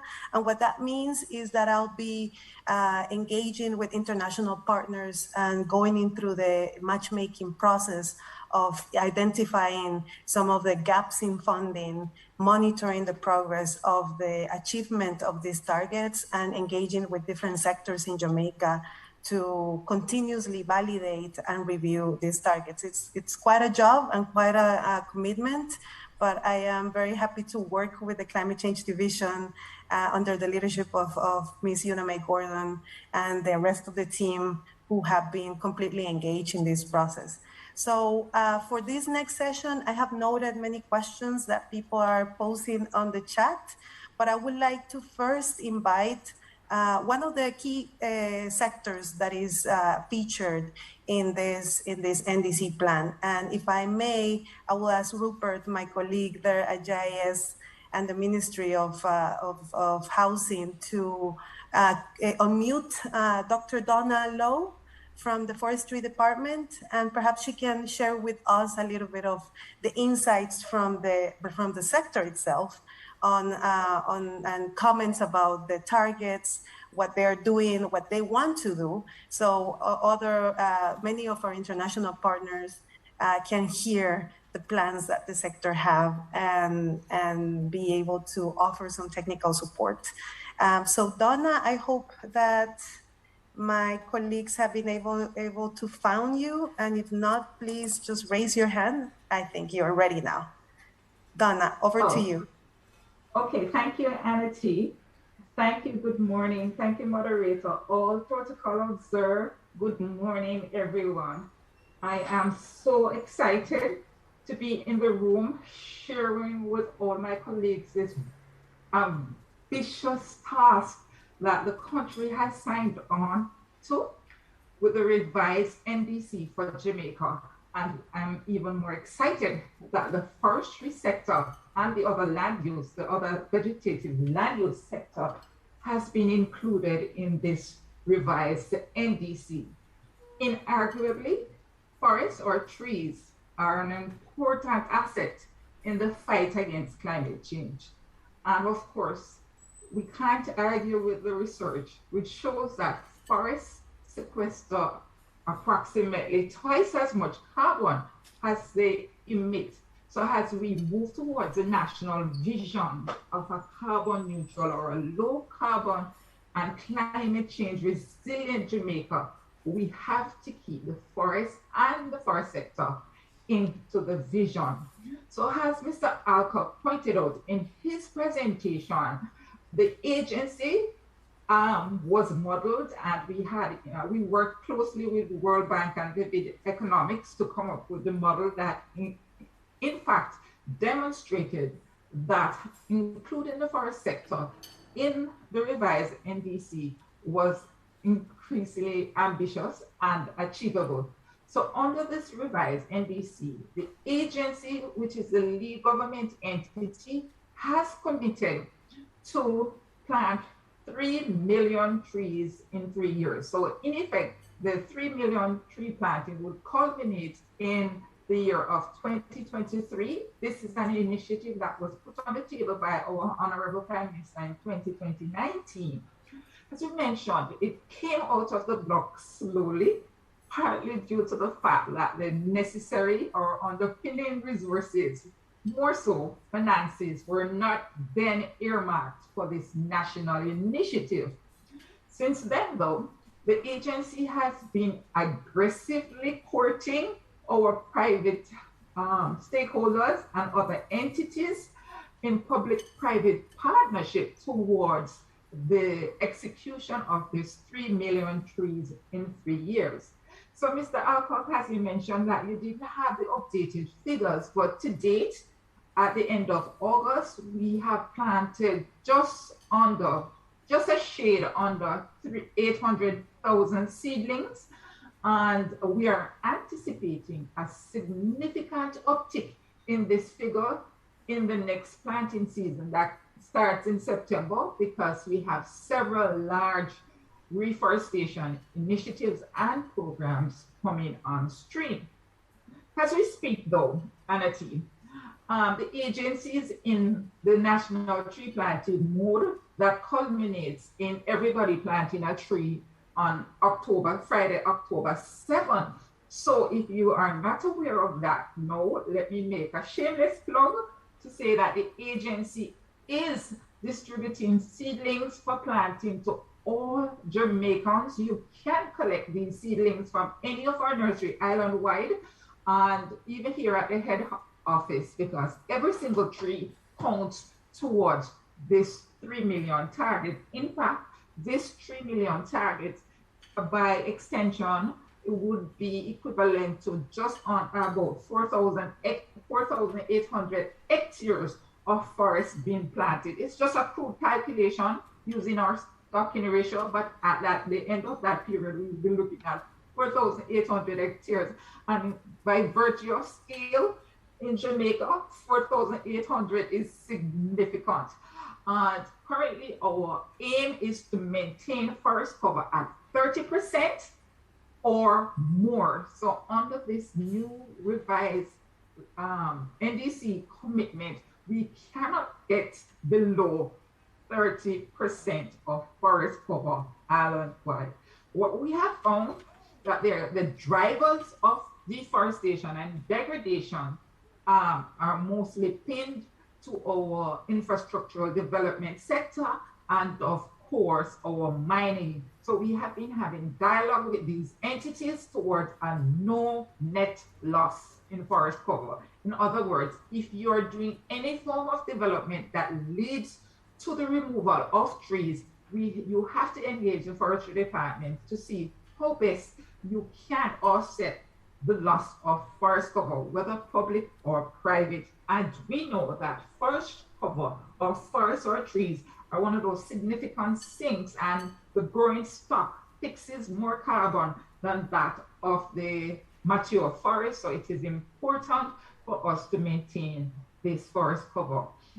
In the dialogue, we have included bamboo, because we are now looking at bamboo as a economic resource, and we have been having a dialogue with Bureau of Standard and other entities looking to utilize bamboo, not from the sense of fuel, but in the construction industry where you actually lock in the carbon. So the utilization of bamboo will not result in the emission of the carbon. So as you know, grasses fixes a lot of carbon. So if we can, through our public partnership, find increased ways of utilizing the bamboo and increasing the bamboo cover, we are also making inroads into the carbon sequestration. Thank you, Donna. I appreciate very, very much your intervention. You have been, absolutely given us the encouragement that we need our international partners to hear that the Forestry Department is in fact leading and really engaging in many activities to achieve these targets. So I hope that the ears of all my friends within the international community are open, and they will be able to engage directly with the Forestry Department. It's a fantastic team under Ainsley Henry to further engage in projects. If I may, I would like to invite to the floor also my dear colleague Maya Muzirik from the World Bank, perhaps to give us in 1-2 minutes some insights about this process and how she sees this coming to this implementation stage. Maya, over to you. Thank you, Anaita, and good morning, everyone. It's really a pleasure to be here and be able to greet you on behalf of the World Bank. As you heard, we were lucky to support Jamaica with a comprehensive technical assistance program over the past 2 years. And just get into my last point with the red. And you heard all the technical details from Omar and his presentation about the topic of today's discussion. So at this time, just briefly, I wanted to offer some insights from the process of developing quite a few outputs that are all aimed at raising Jamaica's climate ambition. So first one is actually that the evidence-based, the emphasis on evidence-based analytics and a very solid technical analysis, coupled with, of course, inclusive and participatory approach that underpinned our program really was the key to its successful implementation. And that you can see through robustness of Jamaica's climate change commitments and targets, and their ability to really inform future policy decisions in that sense. The second takeaway I would like to share is that, well, in order for Jamaica to ensure that Jamaica's efforts to rebuild better in a greener, more sustainable and resilient way are well coordinated, really a comprehensive set of outputs were needed. So our program was therefore designed and further adapted in such a way, starting with the NDC technical analysis and related outcome of increased climate ambition, then moving to the NDC implementation plan to further underpin such commitments, and finally in delivering technical recommendations for the low carbon and climate resilience strategy, which will play an important role in guiding the country's overall climate change policy ambition. So with that, I'm going to stop here and just use this opportunity to thank you all for being here today, and to thank the consultancy team from Vivid Economics, as well as the government of Jamaica, in particular Climate Change Division and PIOJ, for a fruitful collaboration over the past 2 years. Thank you, Maya, and you absolutely have become part of the family as well. And you raised something that is very important to Jamaica, which is the support to technical analysis, and the modeling that we were able to do under the technical support of the World Bank was very important. And we can assume that we will continue requiring that type of support in moving forward for Jamaica to be able to generate that local capacity to conduct our own analysis and modeling. I would like to to call some new partners. We have our usual suspects, and also new people and new organizations that are looking to participate and be part of the process. So if I may call Nadia Mohammed, Program Officer from IRENA. And I know, Nadia, you, from the moment that we announced this implementation plan being launched, you quickly, reach out to the Climate Change Division to learn more about it. So if you can share with us in a very, couple of minutes, what are your insights and your reactions so far to this plan? And just tell us where you're connected from. Thanks, Aniti. With all protocols observed, good morning to everyone from Abu Dhabi. As Aniti mentioned, my name is Nadia Mohammed, and I'm a program officer with the SIDS Lighthouses Initiative, and our initiative aims to support islands in their energy transition and climate action. So on behalf of IRENA, first, let me thank you for the opportunity to participate today. And secondly, to congratulate the government of Jamaica on this very important milestone.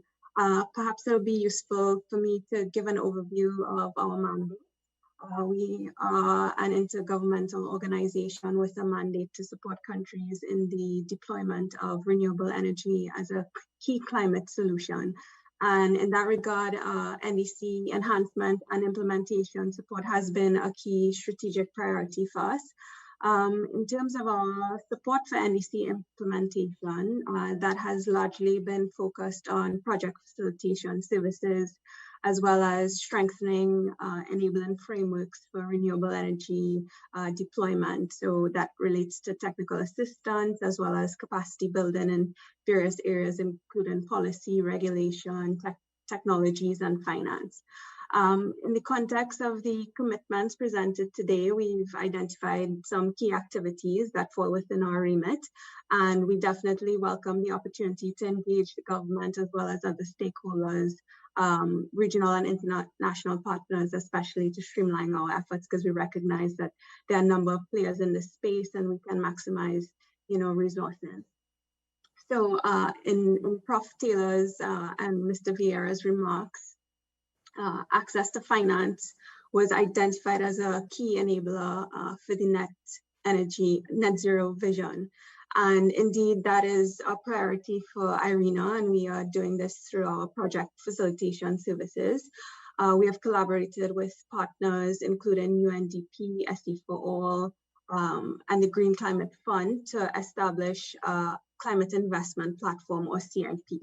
So the CIP is essentially a platform to facilitate matchmaking between financing institutions and project proponents who can register and submit their projects via IRENA's website. And I could put that link in the chat for you. The projects can come from the public sector, private sector, public-private partnerships, and the type of financing offered by these registered financial institutions range from grant, equity, and other types of financing. So under the CIP, we provide technical assistance as well as capacity building support to project proponents to develop their project proposals and trigger the interest of investors.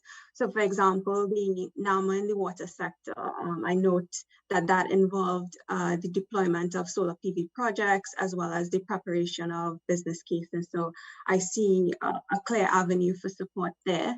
Another area of support that we provide relates to strengthening capacities. So in terms of the energy efficiency programs that were identified, we are actually undertaking an activity in Grenada where we are seeking to strengthen the capacity of various institutions and stakeholders in various sectors in the conduct of energy audits. So that will also feature a trainer-trainer component, and I think that this is an area of work that can be extended to Jamaica if there's interest. There are also some linkages and other areas of complementarity with our ongoing technical studies that I think would be useful for us to explore further. Firstly, in terms of the IRP and the reduction in system losses in transmission and distribution. These are actually not activities that we undertake, but I think there's scope for technical assistance that can be used as input to these activities. For example, we have expertise in the analysis of grid stability as well as grid operation for the integration of higher shares of renewable energy. And this work would entail different methodologies, as well as we provide access to softwares, models, and guides for the conduct of the grid integration studies. And we also conduct workshops and trainings on grid operation and grid expansion planning, and that includes training on the use of modeling software. Also, another area was the low carbon public transportation commitment. And while LNG really doesn't fall within our mandate, I think there's scope for future support as Jamaica moves towards the integration of e-mobility within the transport sector. Just to give you an example, we are currently providing support to Antigua and Barbuda, developing a technology infrastructure plan that focuses on decarbonizing their transport sector, and that includes a techno-economic feasibility. So these are just some examples of what our support could look like. These are some linkages to our support as well as the NDC commitments. And I think there's certainly opportunity for us to explore this in greater detail, and we remain committed and look forward to advancing this discussion with the government as well as other partners who are involved in these types of activities. So absolutely. I can elaborate on this and hand over to you. Thank you, Anita. Absolutely. Thank you, Nadia, so much. Good night in Abu Dhabi. We take note that it's 8 p.m. in Abu Dhabi, and Minister Charles, you may remember when you went to Abu Dhabi in 2019, IRENA is one of the top leading international agencies for energy renewable support. And we're more than excited to hear, Nadia, that there's many areas of overlap and which IRENA may be able to potentially work with MSET and energy stakeholders in Jamaica to achieve these targets. I take note that some of our people online ask which target did you see the most feasible to achieve? And I think a good answer from the climate change division is they're all feasible. And hence, that's why that's why they are in the NDC implementation plan, because we know we can achieve them if we have the right partnerships and we have the right support and local leadership that we need. So thank you, Nadia, for that. And I also will neglect not to call our friends from the Inter-American Development Bank, who have been mentioned quite many times during this implementation plan. We note that there's many initiatives in which the IDB has been already involved, but we're hoping that more initiatives and more technical assistance and grant funding and concessional financing will be able to come from our partners. So if I can invite Lorenzo, the Chief of Operations from IDB in Jamaica. Lorenzo, what are your thoughts, if you can share in a minute or so? Thank you very much, Annette, and good morning, everyone. And thank you very much for the presentation of the plan and the opportunity to participate in this great and very important conversation. As you know, the Caribbean cost of inaction to climate change is projected to total $20 billion annually by 2050. And furthermore, the spread of COVID-19 has caused economic and social disruption that has intensified the development gaps and the inherent risk to long-term sustainable development. The IDB Group maintains strong commitment to provide knowledge and innovation to support our member countries in the implementation of the NCDs and long-term strategy as part of the process to set policies toward becoming lower carbon economies and be aligned with the Paris Agreement. Also, under our Vision 2025, the IDB is already designing boost project preparation facilities that accelerate project financing to further expand NCDs, for example, the Amazon Fund, and also the Climate and Sustainability Facility. We have a strong commitment to continue mainstreaming climate change across all of our activities in order to keep being a key partner for Jamaica on the issue of climate resiliences, being mitigation and adaptation are critical pillars. Looking at the plan just presented by Omar, we can see the IDB is an important partner supporting Jamaica through significant investment and tech assistance, in particular in energy efficiency and water. So I will not go into those projects because Omar already gave us a lot of details. But I want to highlight that also we are supporting the government of Jamaica to define the e-mobility strategic framework, the fiscal strategy, and some regulatory guidelines. And also we're financing an electric vehicle pilot. And also we're doing some studies for the use of public e-buses. And also our window of innovation, the IDB Lab, is also working with some companies on batteries and training for mechanics for those electric vehicles.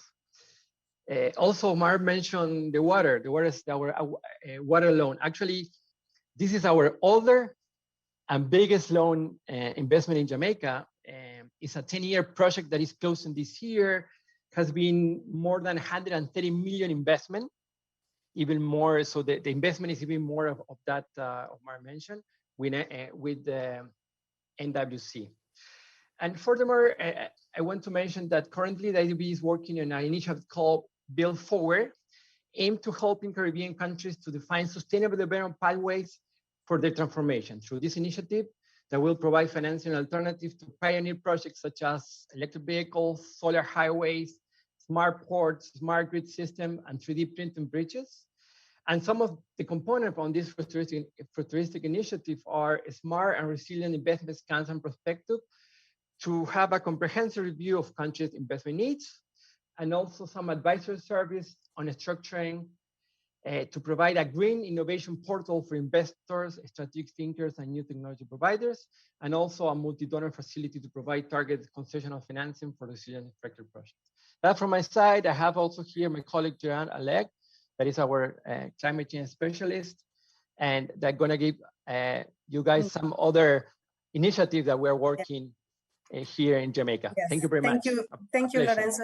It's always a treat to have a chief of operations in the mix, because we know that once it's in your program and it's in your programming cycle, it will happen. So we look forward to engage and facilitate an engagement with the IDB.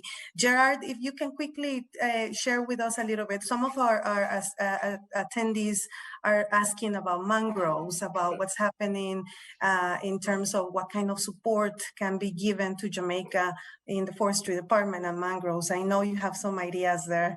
So over to you as I wrap up in the next minute. Yes, thank you very much, Ananti. And just to reiterate sentiments of my colleague, congratulations to Jamaica on the implementation plan. It's very comprehensive. And I like that it also goes into this area of what we are calling natural capital and nature-based solutions. And this has been set up for me in terms of the questions arising. I've been looking at it with regard to blue carbon capture, with regard to mangroves. And what I want to highlight is your commitments related to the known net loss of forests really dovetail with one of our big programs that we are currently implementing on the South Coast in Clarendon on the restoration of blue carbon. And it gives you the mitigation aspects, and Omar gives you the co-benefits of adaptation. And what we want to indicate is that that's one of our areas of commitment, because we are going to scale that up. And so the lessons that we are learning, even also just to make a plug for the MRV, which we are also supporting Jamaica with through the Capacity Building Initiative for Transparency funding called CBIT, again, brings together the issue of monitoring, which will be required, which is critical, and where we see this not simply important for Jamaica, but for the rest of the region. And so where we are seeing our commitments, I would also maybe say the National Tree Planting Program would be of interest to us. Again, it dovetails with some of the things that we have been doing in terms of restoration within the Yalas watershed area, all connected. So for us, it will be a continuation and a scaling up of some of the programs that we already have. So we look forward to what I would call supporting the usual suspects, energy, water, as Lorenzo had indicated, but these other areas. And for me, these are, and I have to make a plug, very interesting, especially in terms of mangroves, and especially in terms of my connection with Jamaica on mangroves. Thank you very much. Thank you, Gerard. And as usual, it's a pleasure to see you on screen. You've been a friend of Jamaica, married to Jamaica for a long time. So always to hear you. And I'm happy that you talked about the MRB and the transparency system. And I would like to invite Wiley Barber to wrap up this session from the Caribbean MRB Hub to give us some insights on transparency.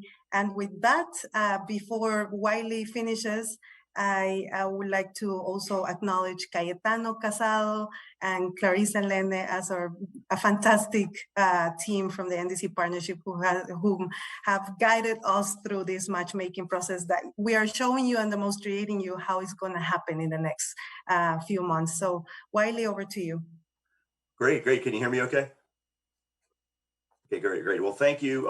The Greenhouse Gas Management Institute, where I work, is very happy to be part of the NDC partnership program, and so thanks. And also, we're happy to be engaged, with Jamaica. I'm the program director for the Greenhouse Gas. For the Caribbean Cooperative Measurement, Reporting, and Verification Hub, and so we're very proud to be recognizing Jamaica as one of our 12 member countries and to be supporting the government and the evolution of its domestic MRV system, which, as Gerard said, is it's a really critical part of the necessary framework to proceed. A fully functioning climate change measurement, reporting, and verification system is necessary for Jamaica to fulfill not only its reporting obligations right under the convention, but to track its progress towards meeting NDCs. And I think we all know that an MRV system has to move forward on a number of aligned objectives, including, these 3 points, that it has to be able to inform the process of national planning and policy formation, especially as it relates to reducing greenhouse gas emissions. It has to mainstream data collection procedures within the work program of the various stakeholder agencies, kind of what we refer to as bringing that work in-house. And it has to contribute to the social and economic development of Jamaica by reducing vulnerability associated with climate change and or proposing, options, and doing things like supporting mitigation analysis. And so some of the things I think are innovative here is that we had a suggestion from your own Kwame Emmanuel that maybe the MRV Hub could set up an informal WhatsApp group to connect other Caribbean countries together that are working on their MRV system. So happy to say that's now just getting started. So along with Jamaica, Bahamas, St. Kitts and Nevis, Trinidad and Tobago, and Guyana are all working on their MRV system right now. And I think it's a great idea to bring people together, because I think we all know that the collaborative approach recognizes that we work better when we work together. And I expect, and all of us at the MRV Hub expect, that Jamaica's MRV system will continue to address, data gaps and prioritizing areas of climate change related research, if that's applicable and appropriate.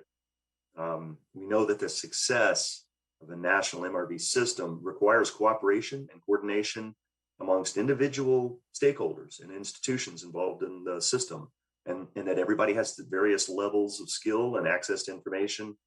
And just knowing how large this effort is, with Jamaica, the number of stakeholders that are involved, it's important. And I know you're doing this. I know Omar is leading this. You're establishing processes and procedures that will identify and delineate roles and responsibilities for all the individuals and institutions involved in the MRV system functional components. And those components include, climate change adaptation, they include mitigation, they include the tracking of, support, climate finance, tech transfer, capacity building support, and last but not least, tracking indicators, for NDCs. So I'm really looking forward to hearing more on this discussion.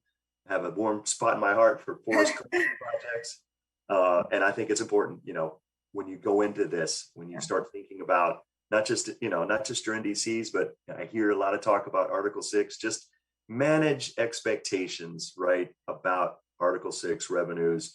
Know that independent third-party verification that is required for project work in the context of carbon markets is different from, it's related to, but it's different from domestic MRV system. And then last but not least, just remember, there can't be any double counting of emission reductions. So be careful, right? And particularly keep your eyes open for any scheme that might lead to misunderstanding about this. So, I've been working on, carbon markets since before there was a CDM. So just bear that in mind, that let's go in, Thank you. Thank you, Wiley, so much for your intervention. As you can all see, we're keeping experts like Wiley and the Greenhouse Gas Management Institute very close to us.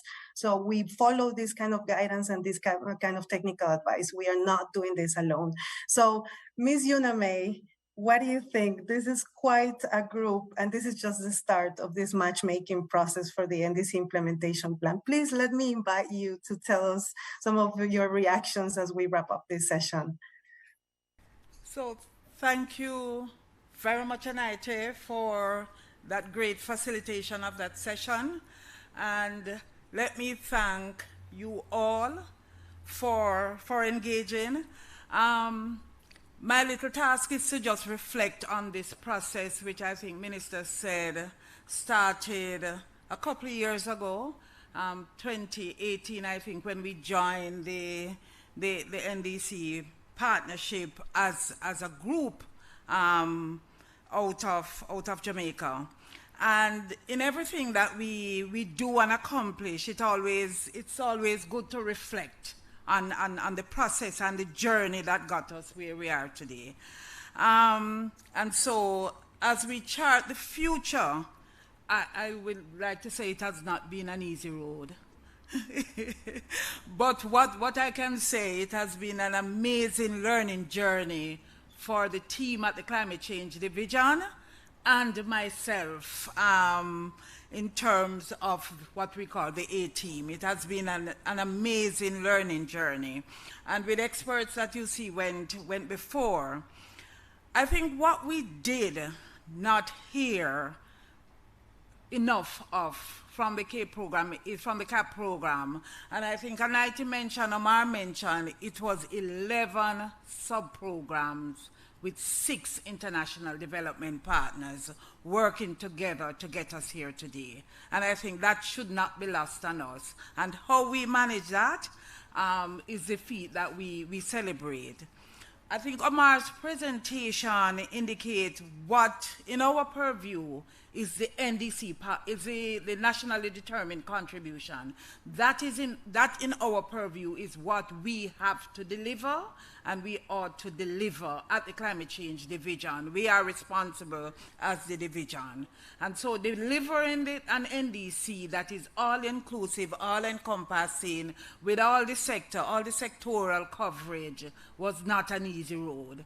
And as you realize, I think Omar mentioned it so many times, the Ministry of Energy, Science and Technology has its own minister. We have our own minister, and therefore that seamless coordination, a lot of the targets is vested in the private sector, the Jamaica Public Service Company, and how we have been able to do that to get to the targets. I want to congratulate the team on that. For us, that is part of the stakeholder consultation. I think what made the process seem so seamless, because sometimes it seems so seamless, is really just the amazing team that we have behind the various institutions. Not only the Climate Change Division and the ministry, but we have the Forestry Department, the MSETs, the Jamaica Public Service Company, the Wigton Wind Farms, and so all the private sector partners that behind us when we call, and really in the last 2 years, I think we have engaged them more than anything else to be able to do that. Permit me at my own peril to really single out 4 individuals who have made this process seem so really very seamless. And it's at my own peril, but I am prepared to take. And I really want to single out Maya. Maya, you heard Maya speaking from the World Bank Group. And shout out to you, Maya, from the World Bank Group, because Maya was the team lead on this project from the World Bank Group. And therefore, that coordination and that understanding of really that what we want as a people, a plan for the people to be implemented by the people, is really, there was this great understanding there, apart from the financing that the group provided. I want to single out from the NDC partnership, at my own peril too, Caetano, because he was part of the early consultation. So Caetano, you are not here, and we expected you to be here if we were, but I want to also single out Kai, we lovingly call Kai, as part of that early team that made this process and the understanding at the partnership, apart from Pablo, who I harass on weekends, nights, and so by WhatsApp. But apart from Pablo and the entire team at the NDC partnership, I say to them that this is what value-added partnership is about, and therefore want to single that out. Anaite became our CAPE facilitator. We just needed a facilitator to coordinate all of this, to coordinate the partnership, to coordinate the programs, to do everything, the 11 sub-programs, to just keep us on track. So thank you, Anaite, for just being there every time, all the time, so that we could separate the challenges. And Omar himself, our what we call strong man, tall man, superman, our mitigation guru in the Climate Change Division, under whose portfolio this work falls, to just be steering the course all the time to get us here today. So thank you, Omar, Superman Omar. So we are here today with an enhanced NDC. We are here with a partnership plan. We're on our way to produce the long-term strategy. What next? I think we are into the next cycle. And so tomorrow, as I tell my team, when I go to bed last night, I stopped planning for today. So today was finished for me last night. And I'm into tomorrow now. What next? And they know that. So they are quite fearful because they know tomorrow the engine room starts again. What next? And we are in implementation mode. So as we switch gear, the gear today is just a switching of the gear. I leave you with just one reflection. Value-added partnership matters for us. Value-added partnership matters for us, and we value every single partnership that was engaged with us throughout the process, that are present here this morning, and I thank you all for letting us all the time into your space and into your rooms in this online space all the time. So thanks again, and as I said, value-added partnership matters. We look forward to the continuance. Back to you, Debbie. I think Minister is doing an interview, so I will just, in that role, say to all the partners on behalf of the Minister, we are in implementation mode. The partnership plan is available.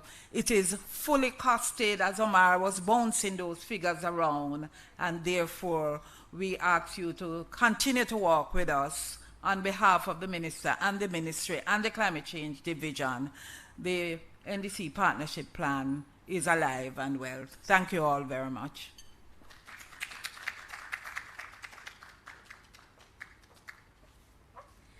Thank you to a rock star in her own right, Ms. Unime Gordon, Principal Director for the Climate Change Division. Thank you again to all the presenters we heard earlier on, and as you heard Ms. Gordon say, we are in implementation mode. And we want to say again, salute to all the partners who made it possible for us to be here. We want to continue acknowledging a few key people. We want to say thank you and acknowledge Ainsley Henry of the Forestry Department, who is joining us, Claire Bernard from PIOJ. We also want to acknowledge Eleanor Terrelong, Youth Representative, and also IDB and the private sector interest groups who are also joining us as well. Also want to note that the presentations made earlier on and that of Professor Taylor's report will be available very, very soon. And I believe it will be available online as well. Minister Charles, you are here. Charles Jr., you're here. You would like to say a few words as we make the official launch of the implementation plan.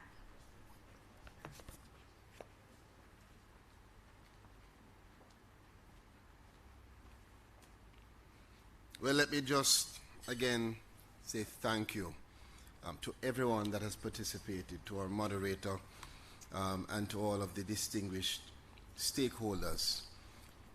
I can proudly say that we have transitioned with this plan. We are not talking about implementing, we are now implementing. So Jamaica can now say we are on our way. Thank you.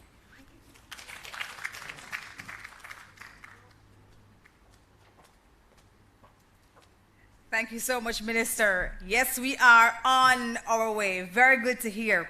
Ladies and gentlemen, at this time, we ask that you turn your attention to your screens as we play a little video from our children or kids talking to us about what matters to them. Please enjoy.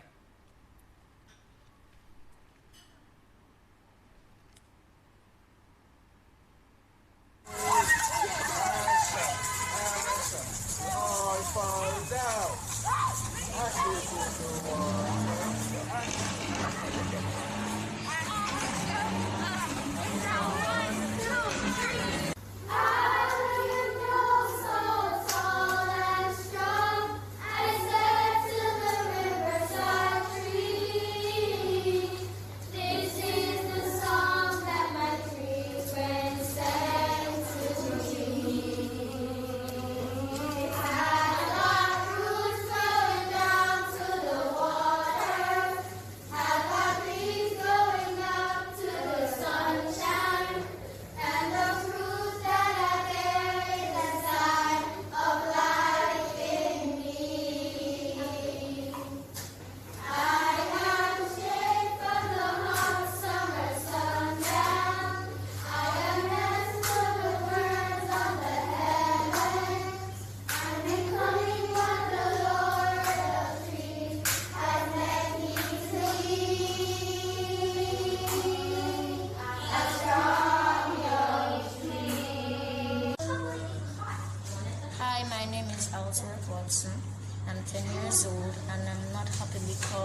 first day of camp, and we were having lots of fun.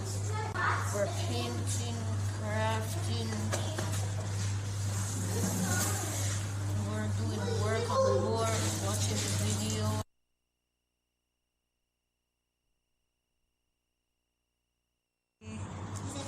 Hi. Hi. So this is the last day of climate camp. How does that make you feel? Sad. Why? Because of all the days we had fun days, we just don't want to leave. We don't want to leave. Okay. Anybody else? Me. Yeah. Chloe, go. I'm sad because we had so much fun together, and I don't want it to end, and I never wanted it to end. I never knew it could be such a short time. Okay. I'm sad because everything here was meant to be fun, and it was fun, and we met new friends on the way here, and at the time we were here. Okay. I'm very sad because we did activity and it was very fun. I made so much friends, and she's my favorite part.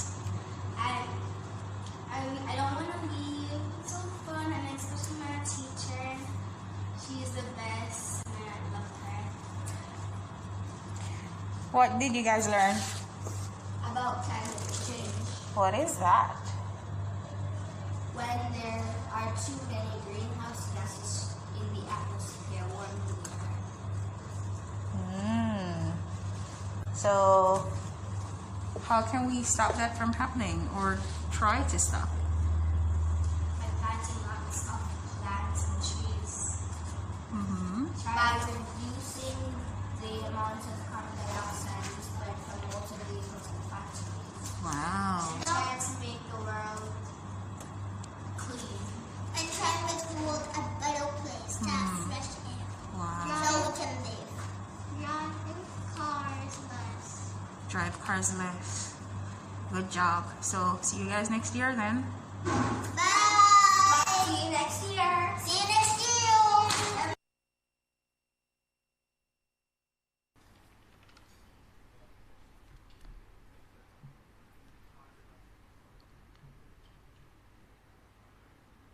Oh, that's an amazing video.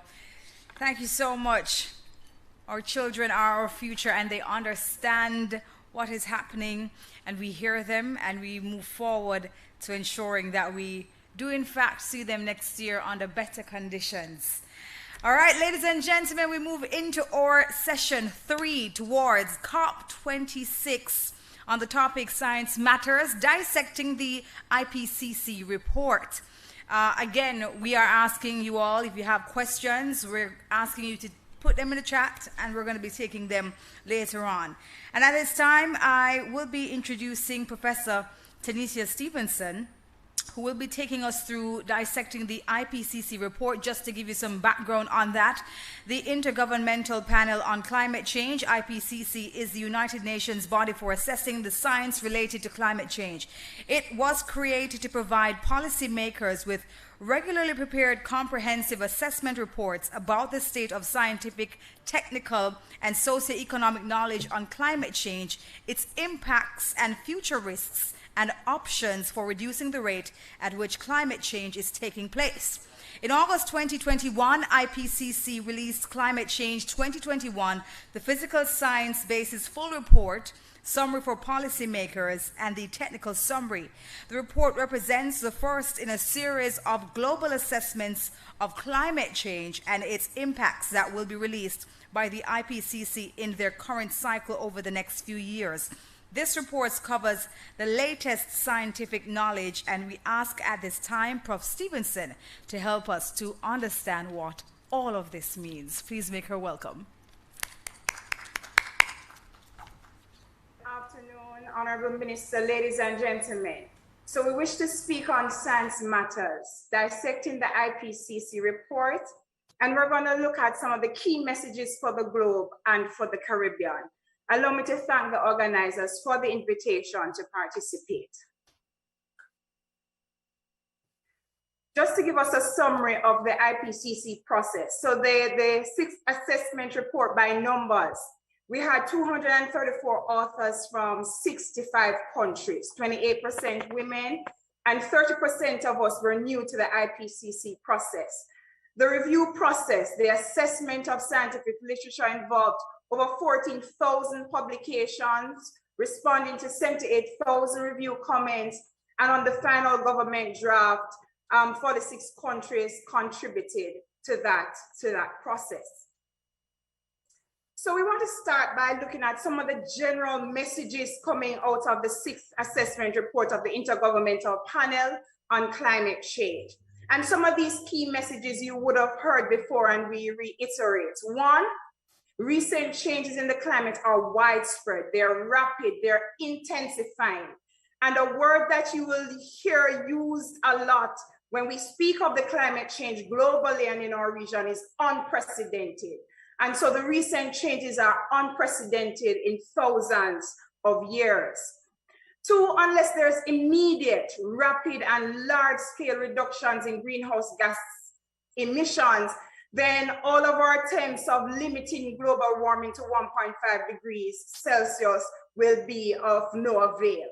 And so with COP coming up, it becomes a great opportunity for us as small islands and as the globe to give attention to immediate and rapid reductions in greenhouse gas emissions.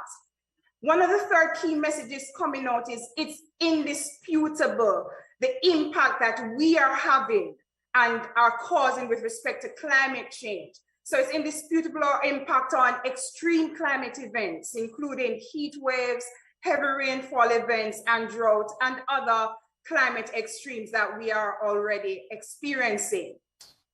The fourth key message that this report highlights for us is that climate change is already impacting every region on Earth in multiple ways. And as we go through this discussion, we will come back to this point. The changes we are experiencing will increase with further warming globally. Of note to us, ladies and gentlemen, is that there's no going back from some of the changes we've seen in the climate system. What we, however, can do is slow down some of the changes, and in fact, by limiting the warming, we could stop some of the changes. A last point here that I would leave with us is to limit global warming, strong, rapid, and sustained reductions in carbon dioxide, methane, and other greenhouse gases become necessary. And so this would not only reduce climate change, as we heard previous presenters, including Omar, speaking to, but it has spin-offs for our wellness, the air quality, the water quality as well. So as our presentation really looks at Science Matters and dissecting the IPCC report, as we look at Science Matters, we want to look at 6 things that the science coming out of the IPCC assessment indicates to us that as a region and globally we want to give attention to. Thing number 1 is the warming is unprecedented. We can't stress that enough, that the human influence has warmed the climate at a rate that is unprecedented in at least 2,000 years. And so you would have noted that Prof. Taylor showed the left graph already, that yes, when we look at changes in global surface temperature from thousands of years ago, we would have been modulating or varying about some mean. But since 1850 onwards, we have seen a kind of warming that's unprecedented in our 2,000-year record. A thing on the right that we note from that graph is the kind of warming we're seeing cannot just be explained by natural variability, and that's what's shown in the green. We can only account for this unprecedented warming we're seeing by considering natural and human activities. So thing number 1, the warming is unprecedented. And so something that the report highlights is between 2011 and 2020, we are already at 1.1 degrees Celsius higher in terms of global surface temperature than we were, or the globe was in 1850 to 1900, that we treat as our pre-industrial period. And that we know that the temperatures have increased over land more than ocean. Thing number one, the report highlights is that the warming is unprecedented. As we turn our attention to what we're noticing among small islands and the Caribbean, is that we too are seeing unprecedented warming, and there is very likely warming seen in our own instrumental records. And so when you look at the Caribbean, that shade just indicates that the range of warming that has been noted for us is about 0.15 degrees Celsius to 0.2 degrees Celsius per decade. And these maps show us trends in annual temperature between 1961 and 2015, and doing it for us across two data sets. So A, the Berkeley Earth data set, B, the CREW data sets. Thing number two that this IPCC report highlights is that climate change is everywhere. And so as we look at what is emerging from the report, is that climate change is already impacting, affecting every inhabited region across the globe, with human influence contributing to many observed changes in weather and climate extremes. So what are we looking at in this diagram? Well, one of the things done as part of the assessment process is that a synthesis of assessments across the globe was undertaken in terms of observed change in hot extremes. So we looked at changes in hot extremes and the confidence with which we can attribute these changes to human contributions. And so what you will see with the hexagons are different regions. And so if we zone in on the Caribbean, we are seeing increases in hot extremes, and the attribution that can be made to human activity is at medium confidence. As we look at the attribution, or how we can relate human contribution to heavy rainfall that has already been observed, again, as we look at the Caribbean, we're not as confident in the results. So you will note that the report identifies there's low agreement on the type of change. So when an assessment was done for the Caribbean, what we noticed is that there were differences in direction of change with respect to heavy rainfall. So there were spatial variabilities. And one of the constraints in the assessment for the Caribbean is that there was limited literature to assess. Hence the low confidence due to limited agreement. So thing number one, we looked at, what is it that the warming is unprecedented. Thing number two, we looked at climate change is everywhere. Thing number three, we want to look at every increment of warming matters. And so especially as we go into COP, we have negotiators going in with that assumption and with that premise that every increment matters. And that would be following on from what Prof. Taylor said earlier today. So every increment of global warming has implications for changes. The changes in our regional mean temperature and precipitation and soil moisture are larger with every increment of global warming. So as you look on these maps, my top panel shows annual mean temperature change across the globe at 1 degree of global warming, what we have already observed. And notice across the globe, including for the Caribbean, what we see is that most of the areas are warming, and the warming is larger over land than oceans. Now, ladies and gentlemen, important to us is as we look at future warming and the possibility of hitting 1.5, that warming across the globe increases. As we hit the possibility of 2 degrees global warming, every land area has warmer temperatures, and temperatures are warmer on land more than on the oceans. And so it brings us back to this point that every increment of warming matters. And so something that we would have pulled out as a climate studies group, as a part of the Global Institute for Climate Smart and Resilient Development at the University of the West Indies, is that the Caribbean lobbied that the globe should not exceed 1.5 degrees of global warming over pre-industrial levels. You hear Prof. Taylor talking about that today. But what the report is suggesting to us is at the current rate of warming, without drastic global action that we're sincerely hoping will come out of COP26, we are going to see a 1.5 before 2040.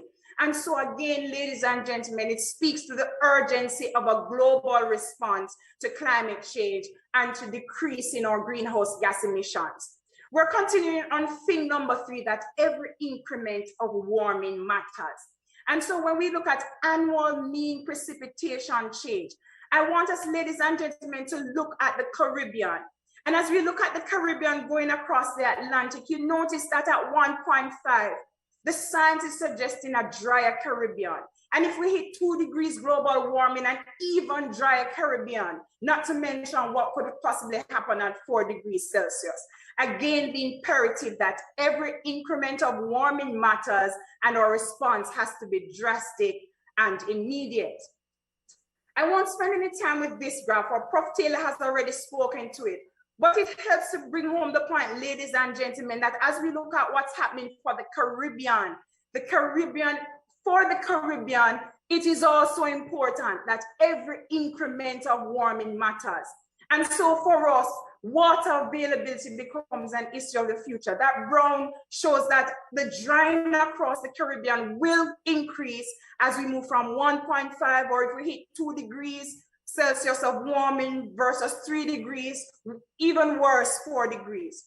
And so something that as a Caribbean we pull from this report is that the evidence continues to be clear that water availability is an issue for the Caribbean and one of the most significant challenges that we'll have to treat with under climate change. And so many of our decisions, our plans, our projects must be implemented, must be conceptualized to ensure that we have a water secure Caribbean in the future. Thing number 4 we want to highlight. Remember, thing number 3 says every increment of warming matters. But beyond that, thing number 4 out of the report we want to highlight is every increment of warming matters, especially for extremes. And so something that we're seeing is that drastic changes in extremes, we're going to see change in extremes that are larger in frequency and intensity with every additional increment of global warming. So something this report did, ladies and gentlemen, is it examined hot temperature extremes over land. And on the left-hand panel, it looked at a 10-year event. And so looked at climate events that in the past occurred once every 10 years without any human influence. And so we would see that in 1850 to 1900, we had some temperature extremes that were 1 in 10-year events. But as we look at what's happening today, ladies and gentlemen, what we see today is we see events now likely occurring 2.8 times the frequency that they occurred in the past without human influence. And that the intensity of the events, ladies and gentlemen, are 1.2 degrees hotter than they were previously. That's at 1 degree. Look what happens at 1.5. We're looking at a 1 in 10-year event that is 4 times more likely at 1.5 degrees than it was without any human influence. And when we look at the intensity of these hot extreme events, it's about 2 degrees hotter. Ladies and gentlemen, it brings us back to the point that Prof. Taylor presented earlier, that even as we shoot for 1.5, the Caribbean must keep in mind this is a compromise. It is not the ideal global warming we would want to live in, but we understand this premise, this target is a compromise for all of us, but it still has implications for our lives and livelihoods as we move forward. I thought we would be interested in droughts, ladies and gentlemen. So let us look at that same premise, drying areas across the globe and looking at dry events that would have happened without human influence once every 10 years. That's what we see the one here under 1850 to 1900 showing. Under 1 degree Celsius that we are seeing right now, it's likely that these events are already 1.7 times more frequently occurring than they did previously. And when they occur, their intensity is even larger. let alone at 1.5 degrees, where their intensity even increases further. Again, ladies and gentlemen, it brings us back to every increment of warming matters, especially for extremes. 2 more points, ladies and gentlemen. So the fifth thing that the report brings our attention to is that changes in concurrent and multiple climate extremes will increasingly be experienced. So ladies and gentlemen, when we speak of climatic impact drivers, one of the things coming out of the report is that multiple climatic impact drivers are projected to increase in all the regions of the world. What we mean by climate impact drivers, they are nothing more than climate events that impact some element of society, impact our ecosystem. And the impact could be good, the impact could be detrimental. So one of the things that the Ipcc report did in synthesizing information across the globe is that it identified 35 climatic impact drivers, put them in 7 categories, and then across regions across the globe, looked at the number of regions that had high confidence in an increase in that event. And so, for example, if you look on the left-hand side, mean surface temperature increases and extreme heat increases were observed with high confidence for many of the regions across the globe. Important to us, ladies and gentlemen, and the only other thing I would highlight on this slide is that coastal flooding. Many regions with high confidence have recorded increases and will continue to record increases. Coastal erosion, marine heat waves, ocean acidities, most areas across the globe have recorded increases and will continue to increase with high confidence if we were to reach a 2-degree global warming. Again, what we see, ladies and gentlemen, coming out of the report is changes in concurrent. Is not one climate event hitting us at any one time. We've seen concurrent, we've seen multiple climate events, and the science suggests that these will increase as climate continues to change. So what it means for us, ladies and gentlemen, I won't stay here. Prof. Taylor has already highlighted these events. Ocean acidification is increasing and will continue to increase. Sea levels are rising, and importantly, ladies and gentlemen, the rate of rise is higher, and that is of concern to us, especially as small islands. Small islands will continue to face generally fewer tropical cyclones, except over the Pacific, where frequency will increase at a global warming of 2 degrees Celsius, but they will be more intense.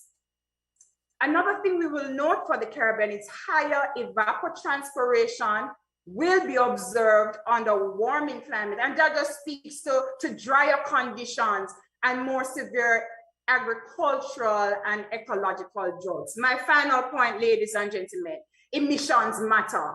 And so what we realized coming out of the report is that every ton of CO2 emissions adds to global warming. And so as our colleagues heading to COP26, they're aware that every ton of CO2 emissions will add to global warming, hence the urgency to decrease our greenhouse emissions. My final slide, ladies and gentlemen, some key messages for the Caribbean. So one of the things we did as a climate studies group led by Prof. Taylor, and as part of the Global Institute for Climate Smart and Resilient Development at the University of West Indies, we looked at 10 other points that we think the Caribbean must take careful note of out of this Ipcc assessment. 1, global warming hasn't slowed. 2, the world will exceed 1.5 degrees Celsius sometime between now and 2040. 3, we can still limit our global warming to 1.5 or 2 degrees, but only with drastic reductions in greenhouse emissions. 4, we are more certain now that some of the extremes we are already experiencing, global warming and human influence.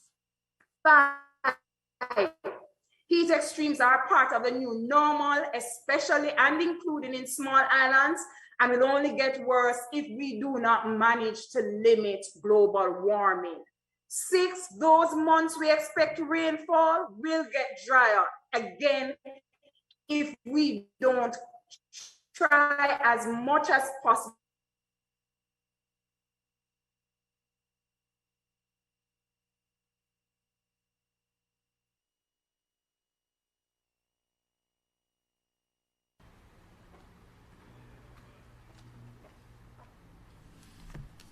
All right, I believe we're trying to still... It's not just land areas that are impacted, it's also our ocean. How bad it becomes, Professor, will depend I'm on hoping how that bad we can let you hear it me? become. Yes, you can I'm hear me? hearing. Okay, Prof, your connection is going in and out, and so we missed, I believe, a small portion of what you were going through there. So can you pick up from where you just ended?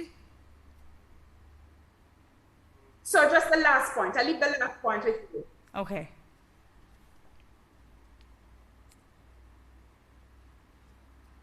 So are you hearing me okay?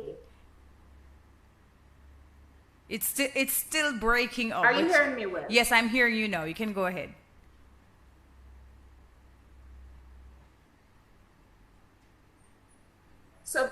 So I leave the last point with us. Let me just leave the last three. It's not just the land areas warming, but the oceans. And we will have to respond to multiple threats, not just a one event happening. And so my last point, how bad it becomes will depend on how bad we let it become.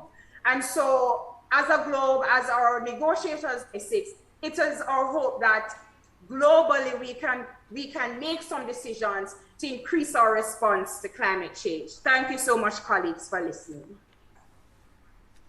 And thank you, Professor Tanisha Stevenson. Thank you for your presentation. I know this was eye-opening for many of us. The data is really alarming. And so the urgency of a global response is necessary. And as Prof said, all contributions matter. I do believe we have some questions. Do we have any questions in the chat that we can pass over to Prof? Just in case. No? Just awaiting word from the technical team to let us know if there were any questions that came up following Professor Stevenson's presentation. No, we had no questions. All right. Thank you again, Prof, for making that presentation. And I do believe Prof's presentation will also be available. So for those who would like to revisit it, it will become available, and we will give you the information as to where you will be able to access the information. And we continue the presentations. Now we're moving on to negotiating matters at COP26.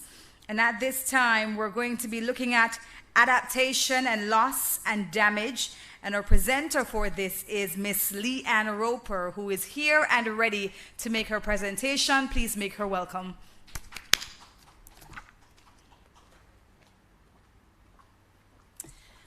Hello, everyone. Please allow me to adopt all the protocols which were spoken about earlier. Mine is the task of speaking to the negotiations specifically around adaptation and loss and damage.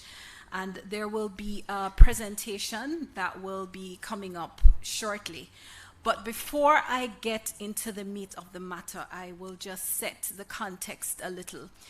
We do want to give you a little bit of background as to how negotiations take place. There is a saying that we have in Jamaica, one finger can't catch lice.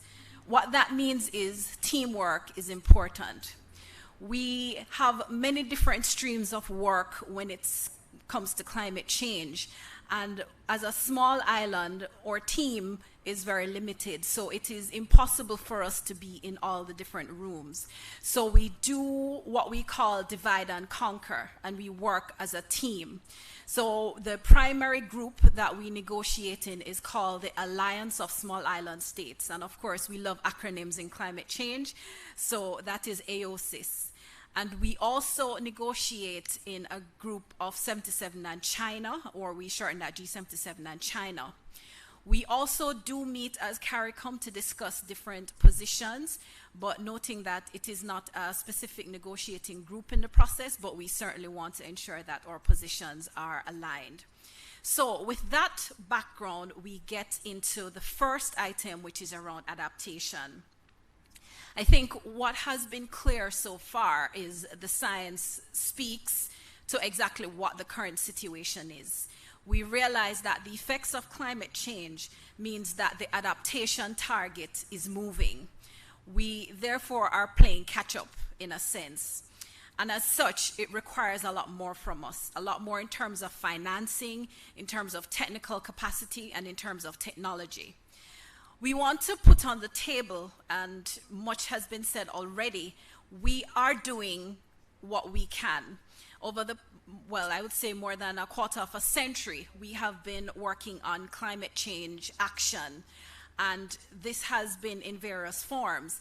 If we look, for example, to Vision 2030 Jamaica, we have been implementing this plan for some time, and inherent in that is climate change and climate change adaptation specifically. We have various policies, plans, and programs that are also in place. And we also realize that there is action taking place across all the different sectors as well as levels of society. With that said, we do have many limitations and gaps. We are a small island developing state after all. So we are trying to pursue climate action, but against the backdrop that we're balancing this against our daily needs, and also the fact that adaptation being this moving target means that we're also moving and trying to play catch up there as well. We realize, therefore, that there is significant needs with respect to technical support, technology, and financing. So what does that mean when we go to the COP, as we call it? So the next slide shows some of the asks that we're looking for at COP26. The first item speaks about the global goal on adaptation. Many of us have heard about the Paris Agreement, and in the Paris Agreement is what we call Article 7 of the agreement, which speaks to adaptation. And with respect to the global goal on adaptation, what it calls for is that we are strengthening or enhancing our adaptive capacity, we're strengthening our resilience and reducing vulnerability to climate change. The issue is, how do we determine whether we have arrived at the GGA, as we shorten it? This is an ongoing discussion, and within this discussion, there are considerations that we certainly want to be able to monitor all of these things, but we certainly don't want that this presents an additional and undue burden on us as a country and also on other small island developing states. We also want to acknowledge the fact that there is a limited amount of data and information, especially compared with where would be more ideal to be able to monitor the various issues and also progress that we're making. So this remains an ongoing issue. There's also the issue of the Adaptation Communication Registry. Why is this important? We are now in the process of preparing our first adaptation communication. And again, we shorten it, ADCOM. And what this does is it really says to the world, well, this is what we are trying to move forward with adaptation. These are the areas that we're progressing in, but these are the areas that we need additional support and partnerships. So having the space in terms of a registry to be able to put this out where anybody, any partner is able to access this is very important. And so one of the issues that we hope we will be able to come to an agreement on at the COP is to be able to adopt the registry. Unfortunately, in the past, there were some issues where the prototype was rejected, but we're certainly hoping that this will be resolved going forward. And certainly Jamaica will be looking forward to having its first adaptation communication reflected there. The next item is around the Adaptation Committee. This committee is established to really support countries like us in how we're moving forward with adaptation. And they have done quite a bit of work. The last time that we met, we were not able to agree on a lot of the information that was contained in their reports, many of which would be valuable to us. And the issues surrounded finance in particular with more so around the use of private sector financing. So our position certainly is that the financing must remain primarily in the public, must be public finance rather, but certainly we welcome that there is private sector finance that will supplement this particular activity. And I will just pause here to say that we're also developing a national adaptation plan, and as a part of this plan, we will have a financing and investment strategy as well.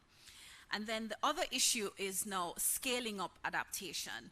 I think what has been clear coming from the presentations earlier is that we must scale up adaptation. It's really a matter of survival for us. And so what is important for us is to really advocate for more action on climate change, specifically around adaptation, and also the financing that goes with that. Ms. Gordon will speak later to the financing issues and will expound on that. So the conclusion of adaptation, the next slide, is we certainly do anticipate that there will be a lot around these and other issues. Time certainly doesn't permit to go into everything, but we certainly hope that at COP26, or what we call CMA3, we will also be able to make quite a lot of advances in these and other areas. Moving very swiftly then to the next topic, which is on loss and damage. What is also clear is while we're trying to adapt and whilst we realize adaptation is a moving target, it means that there's a lot of loss and damage that will occur as a result. There are limits, in other words, to how we're able to adapt. This means that loss and damage will increase. It means that unfortunately the impact on our people and our society will be greater. We have been moving to do what we can within our capacities, but we recognize that certainly a lot more is needed, because here we're trying to reduce the loss of life. We're trying to reduce the morbidities that take place on account of climate change. We're trying to reduce displacement, especially forced displacement because of these climate extremes. So the gaps and needs that we have, therefore, relate to increasing knowledge and understanding around the different issues, looking at data and research that can inform the policies and plans that we're putting in place, and also to be able to finance the different areas relating to how we can respond to slow onset events, which includes, for example, sea level rise, looking at non-economic losses, and also comprehensive risk management approaches, and issues around displacement. So what then are we going to COP26 to ask for? One relates to issues around the Santiago Network for Loss and Damage. This is a network established in 2019 to catalyze the technical assistance of organizations, bodies, networks, and experts for implementing the approaches to address loss and damage at the local, national, and regional levels. The issue is that whilst it was established in 2019, there is still more to do with respect to how exactly this will operate, because we want that it is very functional for us in Jamaica and for other island states, for developing countries in general. And so there's a lot more that we need to do, and that is certainly our position. There are diverse views around that, but we hope when we make the case that we will certainly have more of our partners coming on board. What we want is that this network has a coordinating mechanism that facilitates easier access to technical assistance. And we believe that in doing so, this will allow for our local entities, our national entities, to be able to tap into technical assistance around different issues surrounding loss and damage. And again, bearing in mind the gaps that I spoke about earlier. The second issue, it's a very complex and delicate one, and I will do my best in the next few seconds just to give a synopsis. In 2013, the COP would have established the Warsaw International Mechanism for Loss and Damage. And of course, we shorten it as usual and we call it the WIM. And the expectation of the WIM is that it will facilitate the implementation of approaches to address loss and damage. This was further strengthened with the Paris Agreement a few years later when it was adopted, because in that there was an article that also spoke specifically to loss and damage, which was not something that was done in the convention itself when it was adopted in 1992. What, however, has happened is that there are different interpretations around whether it is those parties that are only a part of the convention, or it's as well the parties in the Paris Agreement that has an overall say in exactly how the issues around the WIM and loss and damage is managed and handled, or we say the governance of the WIM. Certainly from Jamaica and from the other island states' perspective, it is important that we acknowledge that the COP still has a role to play, because whether or not a country may be in the Paris Agreement, we believe it is certainly important that they are involved in making decisions and benefiting from the loss and damage agreements to be made under the WIM. So we certainly will be going into the COP with that position, recognizing that dual governance is important. So both the CMA, which are parties to the Paris Agreement, as well as the COP, need to have a say in this regard. Conclusion of the matter, there is still a lot to do in this particular area, but we certainly are putting ourselves in a position to ensure that we defend the positions that we have as Jamaica and wider island states in general. And we certainly look forward as well to having the issues around finance also be discussed and explored in a little bit more detail. That, in a synopsis, is adaptation and loss and damage. And I will now hand very swiftly over to my colleague Omar, who will speak a little bit more to mitigation and Article 6. What that is, he will tell you all about it. Thanks.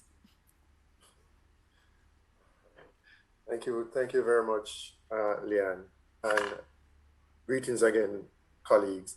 So Leanne touched on how we negotiate. She touched on matters relating to adaptation and loss and damage. And I will attempt to look on now what are some of the challenges we have been facing as it relates to the mitigation portion of the negotiations and what I have termed the contentious agenda item of finalizing Article 6 in the Paris Renewable. Now, we have seen two presentations so far which are very clear. We're in trouble.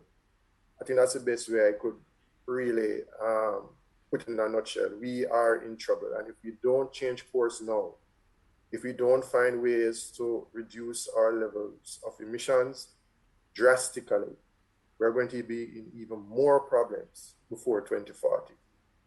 So we have found that cutting emissions has been a hard task for parties.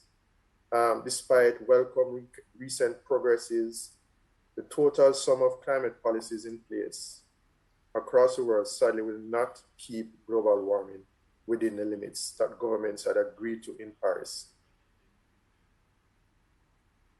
The agenda items surrounding mitigation and markets address the development of rules to support and enable parties in achieving their emission reduction targets.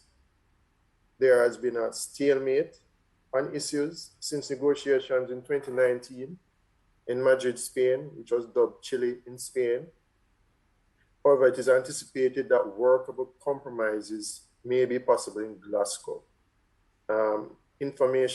Informal negotiations, towards this end are currently being held, leading up to what should take place in negotiations at COP this year. For mitigation, some of the key points are consideration for technology transfer needs.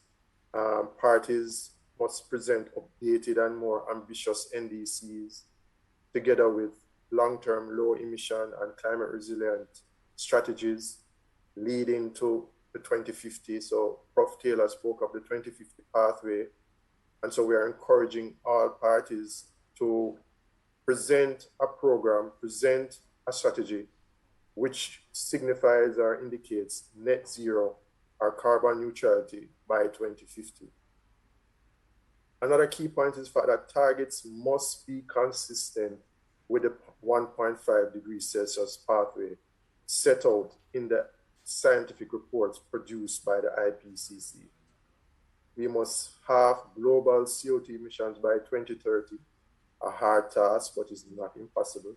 And we must swiftly and substantially reduce emissions of shorter-lived GHGs, lead to global net zero CO2s by mid-century.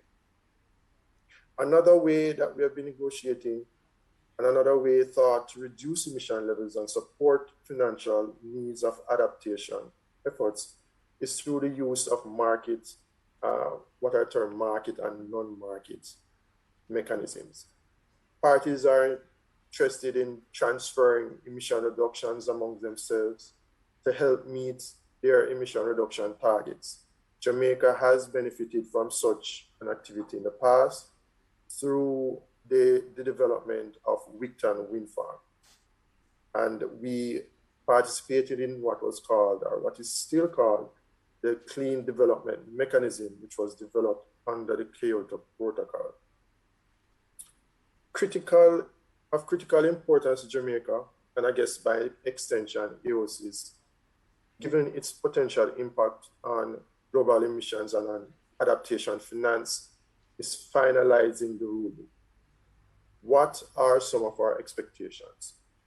We must finalize the rules to generate what is termed an overall mitigation in global emissions, OMGE, from Article 6 transfers, and rules to generate finance for adaptation under Article 6, which is termed share of proceeds.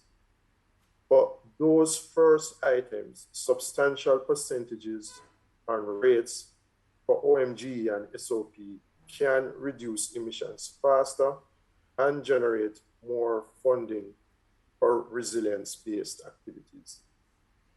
So that's one. Two, we must finalize the rules to avoid what is termed double counting. So we must have some kind of comprehensive tracking system, monitoring system, accounting system in place to be able to track the transfers and the trades that are taking place between parties. Carbon market mechanisms must ensure environmental integrity. The emission reduction sold under any mechanism must be permanent, additional, and independently verifiable in the same time period as the emissions they are compensating for. So in the same instance, it's just like going to the supermarket. You carry the trolley to the cashier, and the same instance that you carry to the cashier, you pay for your items, and you leave with the items. And there's a record of that activity happening. And this is similarly, this is what we aim for in the carbon market space. Fourthly, we must finalize rules to manage the necessary transition from the Kyoto Protocol, which mostly would have been concentrated on the CDM and its mechanism, to the Paris Agreement. So persons in the old mechanism are interested to carry over what is called carryover, those emission reductions from the old to the new, right? And so we have to be able to manage those and manage those effectively, not to burst the system, not to burden the system, and of course to ensure that we have something that is robust, efficient, and effective. Lastly, we must be cognizant that ecosystem-based approaches with mitigation benefits, such as ecosystem restoration or species protections, could be better suited for non-market approaches. So we have been looking at things like blue economy, and so we have found that these are good elements to add to our negotiating sheet as it relates to trying as best as possible to build up any form of encouragement to participate in markets and to at the same time benefit the need to build our resilience. And so Article 6 also establishes a framework to promote non-market approaches, under which parties are now negotiating what is called a work program to enhance linkages between mitigation, adaptation, finance, technology transfer, and capacity building, some of which we'll hear Mr. Marlong speak about in about 3 more presentations. This work could potentially enhance private sector engagement as a part of what we have been trying to encourage in our implementation plan as well. And possible future areas of focus might include, for instance, bulk procurement, technology transfer, trade facilitations, among others. However, just to close quickly, we have to continue to remain vigilant that certain market barriers may present itself. And so one of those is the high landing cost for low emission and our climate resilient technologies to respond to climate change. It's going to cost us. But how we manage those costs and the systems and mechanisms we put in place can better assist, especially small island developing states, to meet those goals and targets. The transfer or dumping of old and soon to be obsolete technologies by large economies has to be accounted for, right? We have to be mindful of that. And as we move ahead towards what we are terming as climate transition. So as they transition, they might be dumping old technologies here. And as we transition, we are trying to adopt those technologies, but it might not necessarily be the best based on our circumstance. So we have to be mindful of those. So these are just some of the key areas that we have been looking at as it relates to the market mechanism and the carbon trading space, or emission reduction trading space. At this time, I think next on my list, let me just check my list here quickly, is Dr. Emmanuel, who will now look at the enhanced transparency framework and what we have been discussing there as relates to COP and the OSIS. Doc, turning over to you. Okay, good afternoon, everyone, and thank you, Omar, for the introduction. My name is Kwame, and I am responsible for developing the measuring, reporting, and verification system for Jamaica. And my task this morning is to elaborate or summarize some of the negotiating matters related to transparency. Next slide, please. Okay, so firstly, what is transparency? Transparency involves open communication and facilitates accountability. It seeks to build trust among partners, and it is also the cornerstone of the Paris Agreement and by extension, good governance. And the Article 13 of the Paris Agreement focuses on the enhanced transparency framework for action and support. And the enhanced transparency framework is basically a comprehensive reporting mechanism focusing on emissions, mitigation, adaptation, financing, capacity building, and as we would have heard, tracking the NDCs. And as you can see from this slide, there are a number of submissions, timely submissions that are required. So we have our National Inventory Report on greenhouse gases. We have, as I would have mentioned, information on tracking NDCs, information on climate impacts and adaptation, as well as providing data on finances, technological transfer, and capacity building. Next slide, please. Okay, so as my colleague Leanne would have mentioned, AOSIS has been, I guess, the hub for small island negotiations, and they have provided a number of provisions and statements related to negotiating matters leading up to COP. And what is interesting, as Leanne would have suggested, we have been in this negotiating phase for a while, but leading into COP, AOSIS speaks to backward movement and heading in the wrong direction. And clearly, so going into COP, there will be some action to change this direction and movement around. And as you can see, they would have highlighted a number of matters and issues and it's quite granular in terms of details. So we're speaking about common reporting tables, we're speaking about common tabular formats, and no agreement in those areas, and as it relates to the tabular formats, a dissatisfactory approach, specifically as it relates to non-tabular formats as well. We also see that there is blocking by parties on the inclusion of certain modules, especially as it relates to loss and damage in the preparation of training programs. And then also there is additional complexity regarding linkages with other agenda items. But moving forward, OASIS has provided some recommendations going into the COP, and obviously Jamaica, as part of that negotiating bloc, supports these recommendations. The first recommendation is to push for a timely conclusion to the matters on the agenda at COP. And we all know this, as Ms. Gordon highlighted, COP is a very intense negotiating activity. So we're hoping for a timely conclusion. Also building stronger alliances with other groupings such as G77 and the EU and also the US, and also ensuring that SID's priorities are reflected in financial and technical support provisions. So that in a nutshell speaks to some of the transparency negotiating matters from a small island developing state.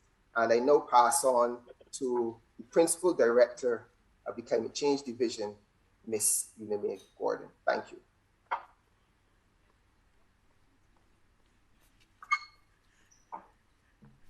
Thanks again, Kwame, Leanne, and Omar.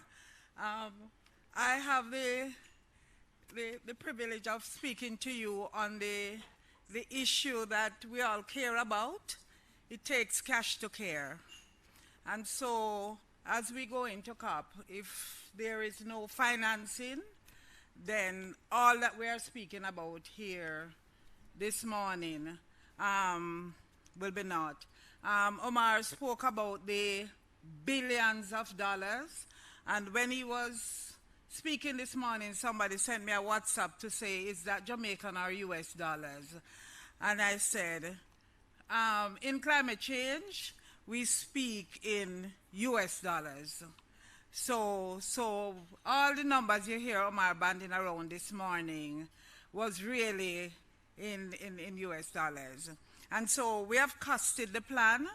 I'm going to ask that the web be put there so that people can get an idea of what we see in the climate finance space.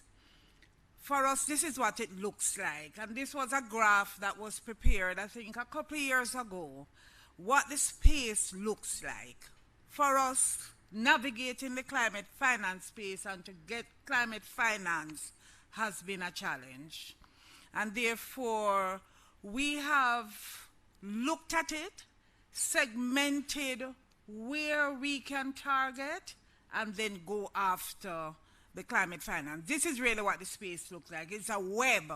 And therefore, sometimes just to navigate the space and to get the financing becomes a challenge. Here in Jamaica, our little architecture looks a little bit different from that. If I can get the next slide. It looks like this. We are very clear where the finance comes from for our development agenda here in Jamaica. And this is what we have: our multilaterals, we have our bilaterals, we have the private sector investment. And I would like people to know that the government of Jamaica invests quite a lot in climate change, because from time to time you hear people asking, what is the government doing? And we are sure that when we tap into the financing, the government of Jamaica, and the minister is still here to attest to that there is a significant investment in climate change on behalf of the government of Jamaica.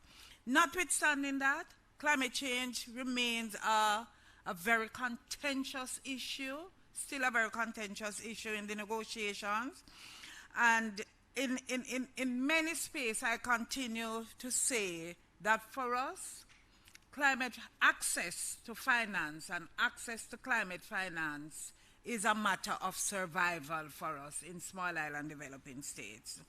And the issue before us is that we must be provided with financing. This is what we're going in. SIDS must be provided with financing to support effective adaptation. And you heard Leanne spoke critically about the adaptation and the loss and damage. For us, there has to be a balance, a clear balance between adaptation and mitigation. And mitigation sometimes becomes the low-hanging fruit, sorry Omar, because it is investable. You can put up a power plant and you get a lot of investment. You can put in solar panels and you get a lot of investment. So mitigation action are usually very investable and therefore becomes a low-hanging fruit. But there needs to be this balance, and so our ask is that there needs to be clear balance between adaptation and mitigation finance. One of the challenges, and I showed you the web, is that there's no harmonization across. And since we have SIDS and LDCs have been targeting the issue of this web, we have been pushing for harmonization of systems, and so a little bit of traction, but we just want to see the burden of developing countries and the capacity of countries to get to know each and every donor paperwork, each and every donor processes, it is burdensome, and therefore we have been pushing a little bit for harmonization of processes so that it becomes a little bit more accessible. Lack of harmonization is really a barrier to access. And then I move to the next one about this issue of the issue of climate financing versus development financing. If we get hit by a Category 5 hurricane, a little tropical storm the other day, and the damage, then it's an issue of climate change. And the roads are damaged and everything is damaged. And you're saying to us that, well, fix the road and then tell us what part of that money is ascribed to climate change, and we'll give you the rest. But our GDP is wiped out, and we take things like Antigua and Barbuda and Dominica, where in Dominica their GDP was impacted by 200 and something %, wiped out. How can we then have additionality?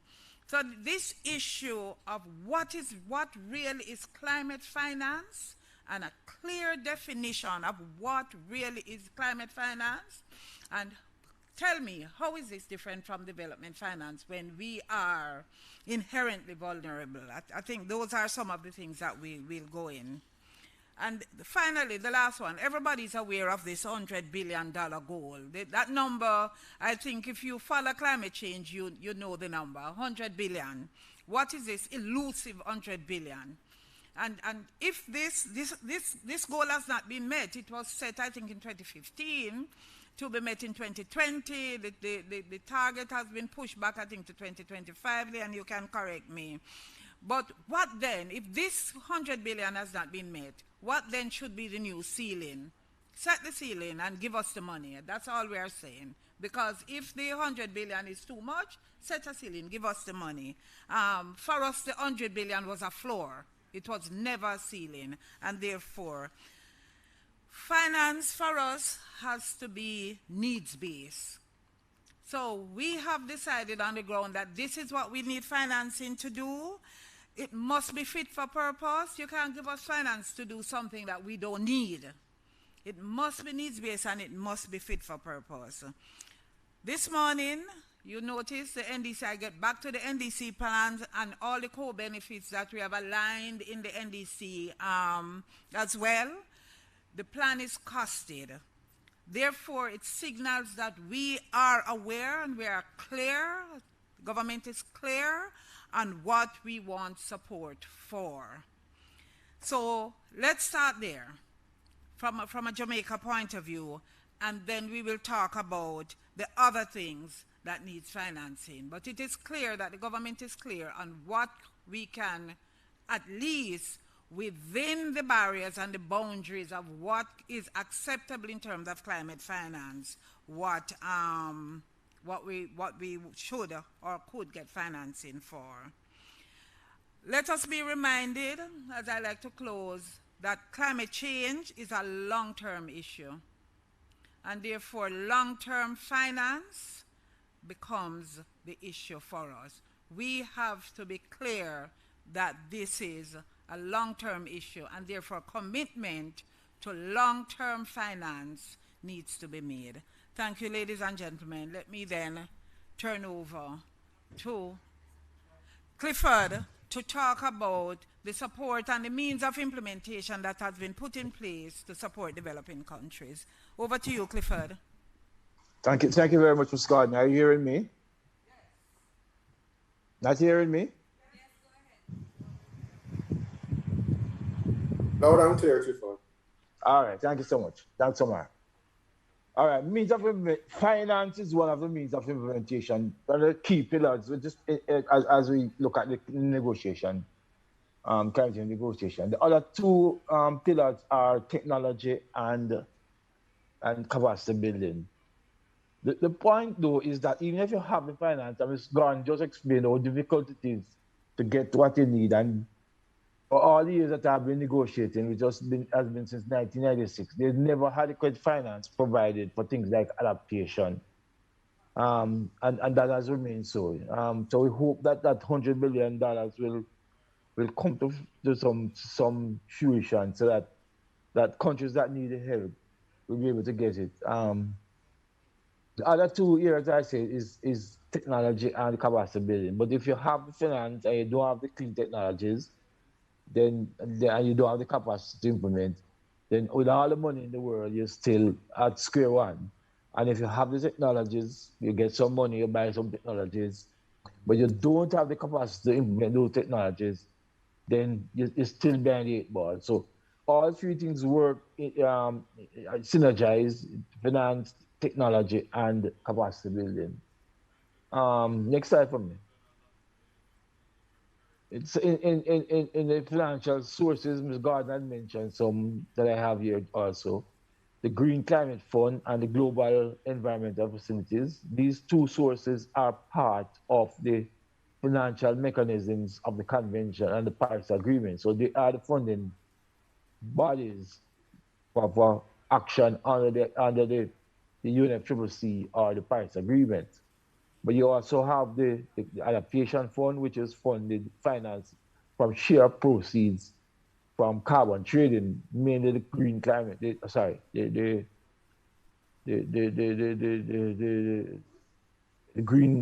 GCF, not GCF, but from carbon trading under the Kyoto Protocol.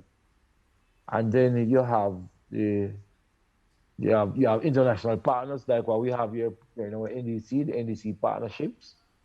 You have bilateral relationships, and to show a number of countries, and we are grateful here in Jamaica with the support we have gotten from the European Union to date. But there are other countries that have helped us along the way, and the list is there. These are ways of getting financial support outside of the official multilateral process, which is the GCF, Green Climate Fund, and the GF, the Global Environmental Facility. And then you have other international organizations, other than the NDC partnerships, that support programs that we do here in Jamaica. With respect to technological service, we have a technological executive committee that the UNFCCC was established under the convention in Cancun in 2012, and the Technology Executive Committee and the CTC and the Climate Technology Network Center and Network, which is a UNEP organization. They work together to form what is known as the technology mechanism. And their role is to help parties, assist parties in identifying suitable and clean technologies that don't emit greenhouse gases, and how to get them implemented in the various countries. Next slide for me. Then we have capacity building sources. And in capacity building is mainly embedded in the project implementation. So when they are doing one of the various projects, you usually have a section identified inside those projects where you do some capacity building. Not adequate at all, but at least it helps. And in preparing for some of these projects, there are capacity building efforts that are targeted for regions. There are 5 regions in the UN. Some of them are developed countries alone. But for us, ours is the group of Latin America and the Caribbean, and then we have the Caribbean itself, because the Latin American part is usually Spanish speaking. There are usually workshops arranged for the English speaking Caribbean, in which skills are taught.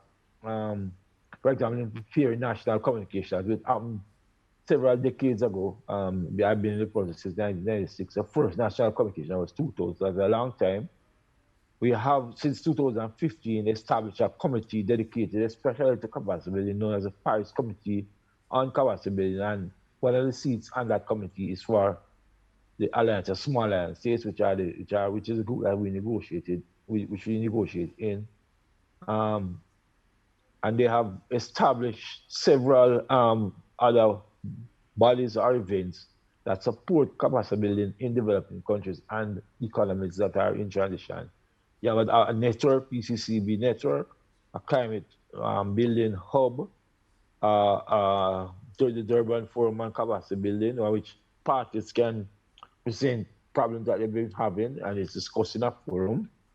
We have a capacity building portal that you can go to, a web-based portal, and there's a capacity building framework. Next slide. Next slide. Now, this is the final slide. It summarizes somewhat how Jamaica has benefited from some of these processes. We have had funding from the Green Climate Fund, for example. The Green Climate Fund have a section, a phase, which is known as the Readiness Program.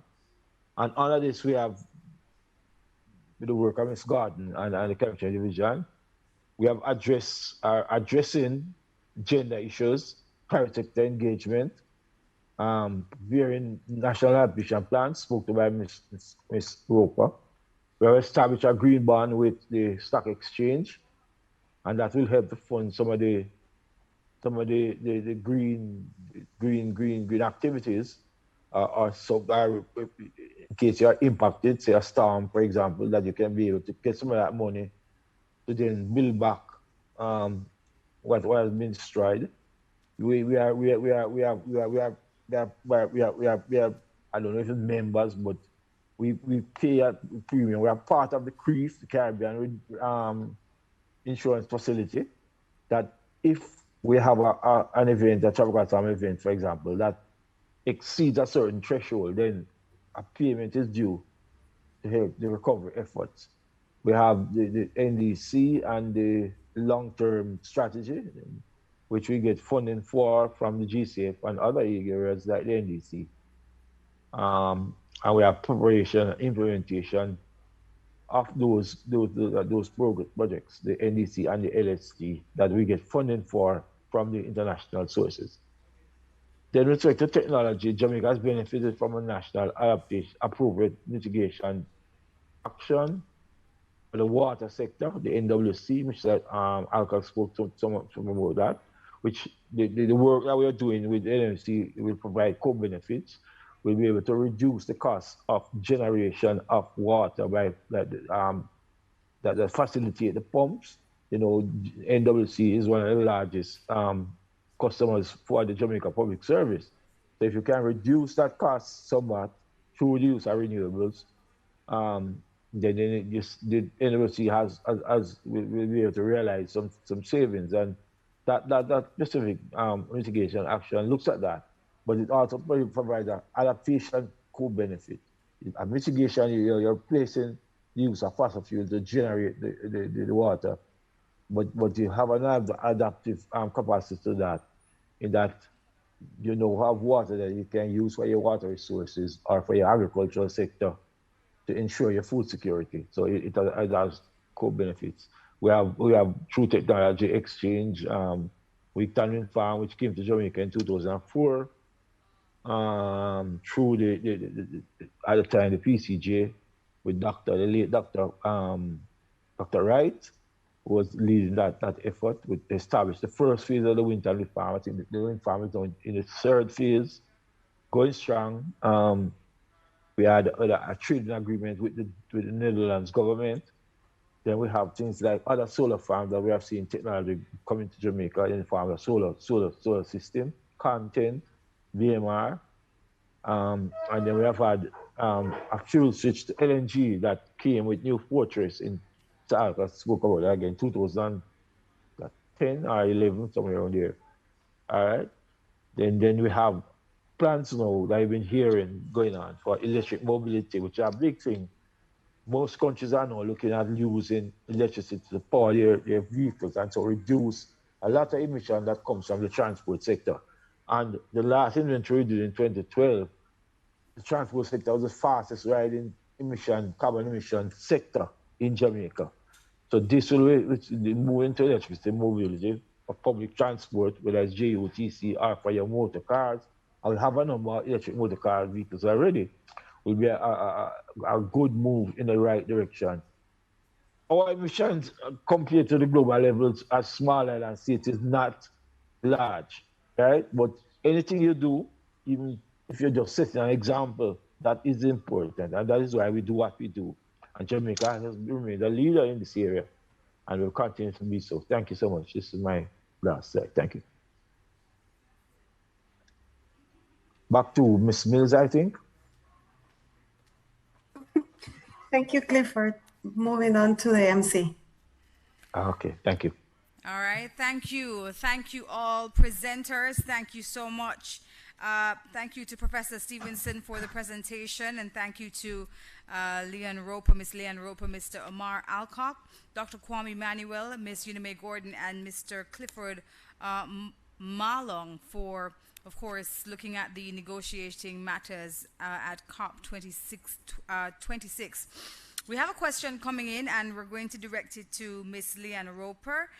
The question reads, will the absence of a NAP affect Jamaica's transparency efforts, and how long before the NAP is implemented?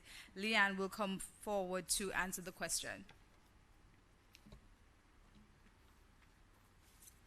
Thank you, and thanks also for that question. I mentioned the NAP briefly, and to say that we will be working to have this implemented in the next 2 years or so. We are grateful that the Planning Institute of Jamaica will be managing that project, and it is being supported by the Green Climate Fund Readiness Support Program.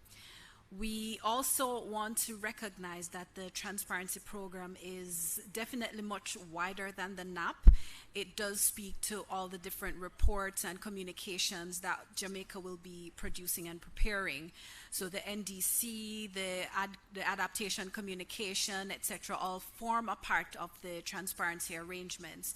And so we certainly look forward to having the NAP, when it is being prepared, forming a part of it, but certainly doesn't mean that we're not able to report on these things in other different reports that we're preparing, including our national communications. I do hope that was clear.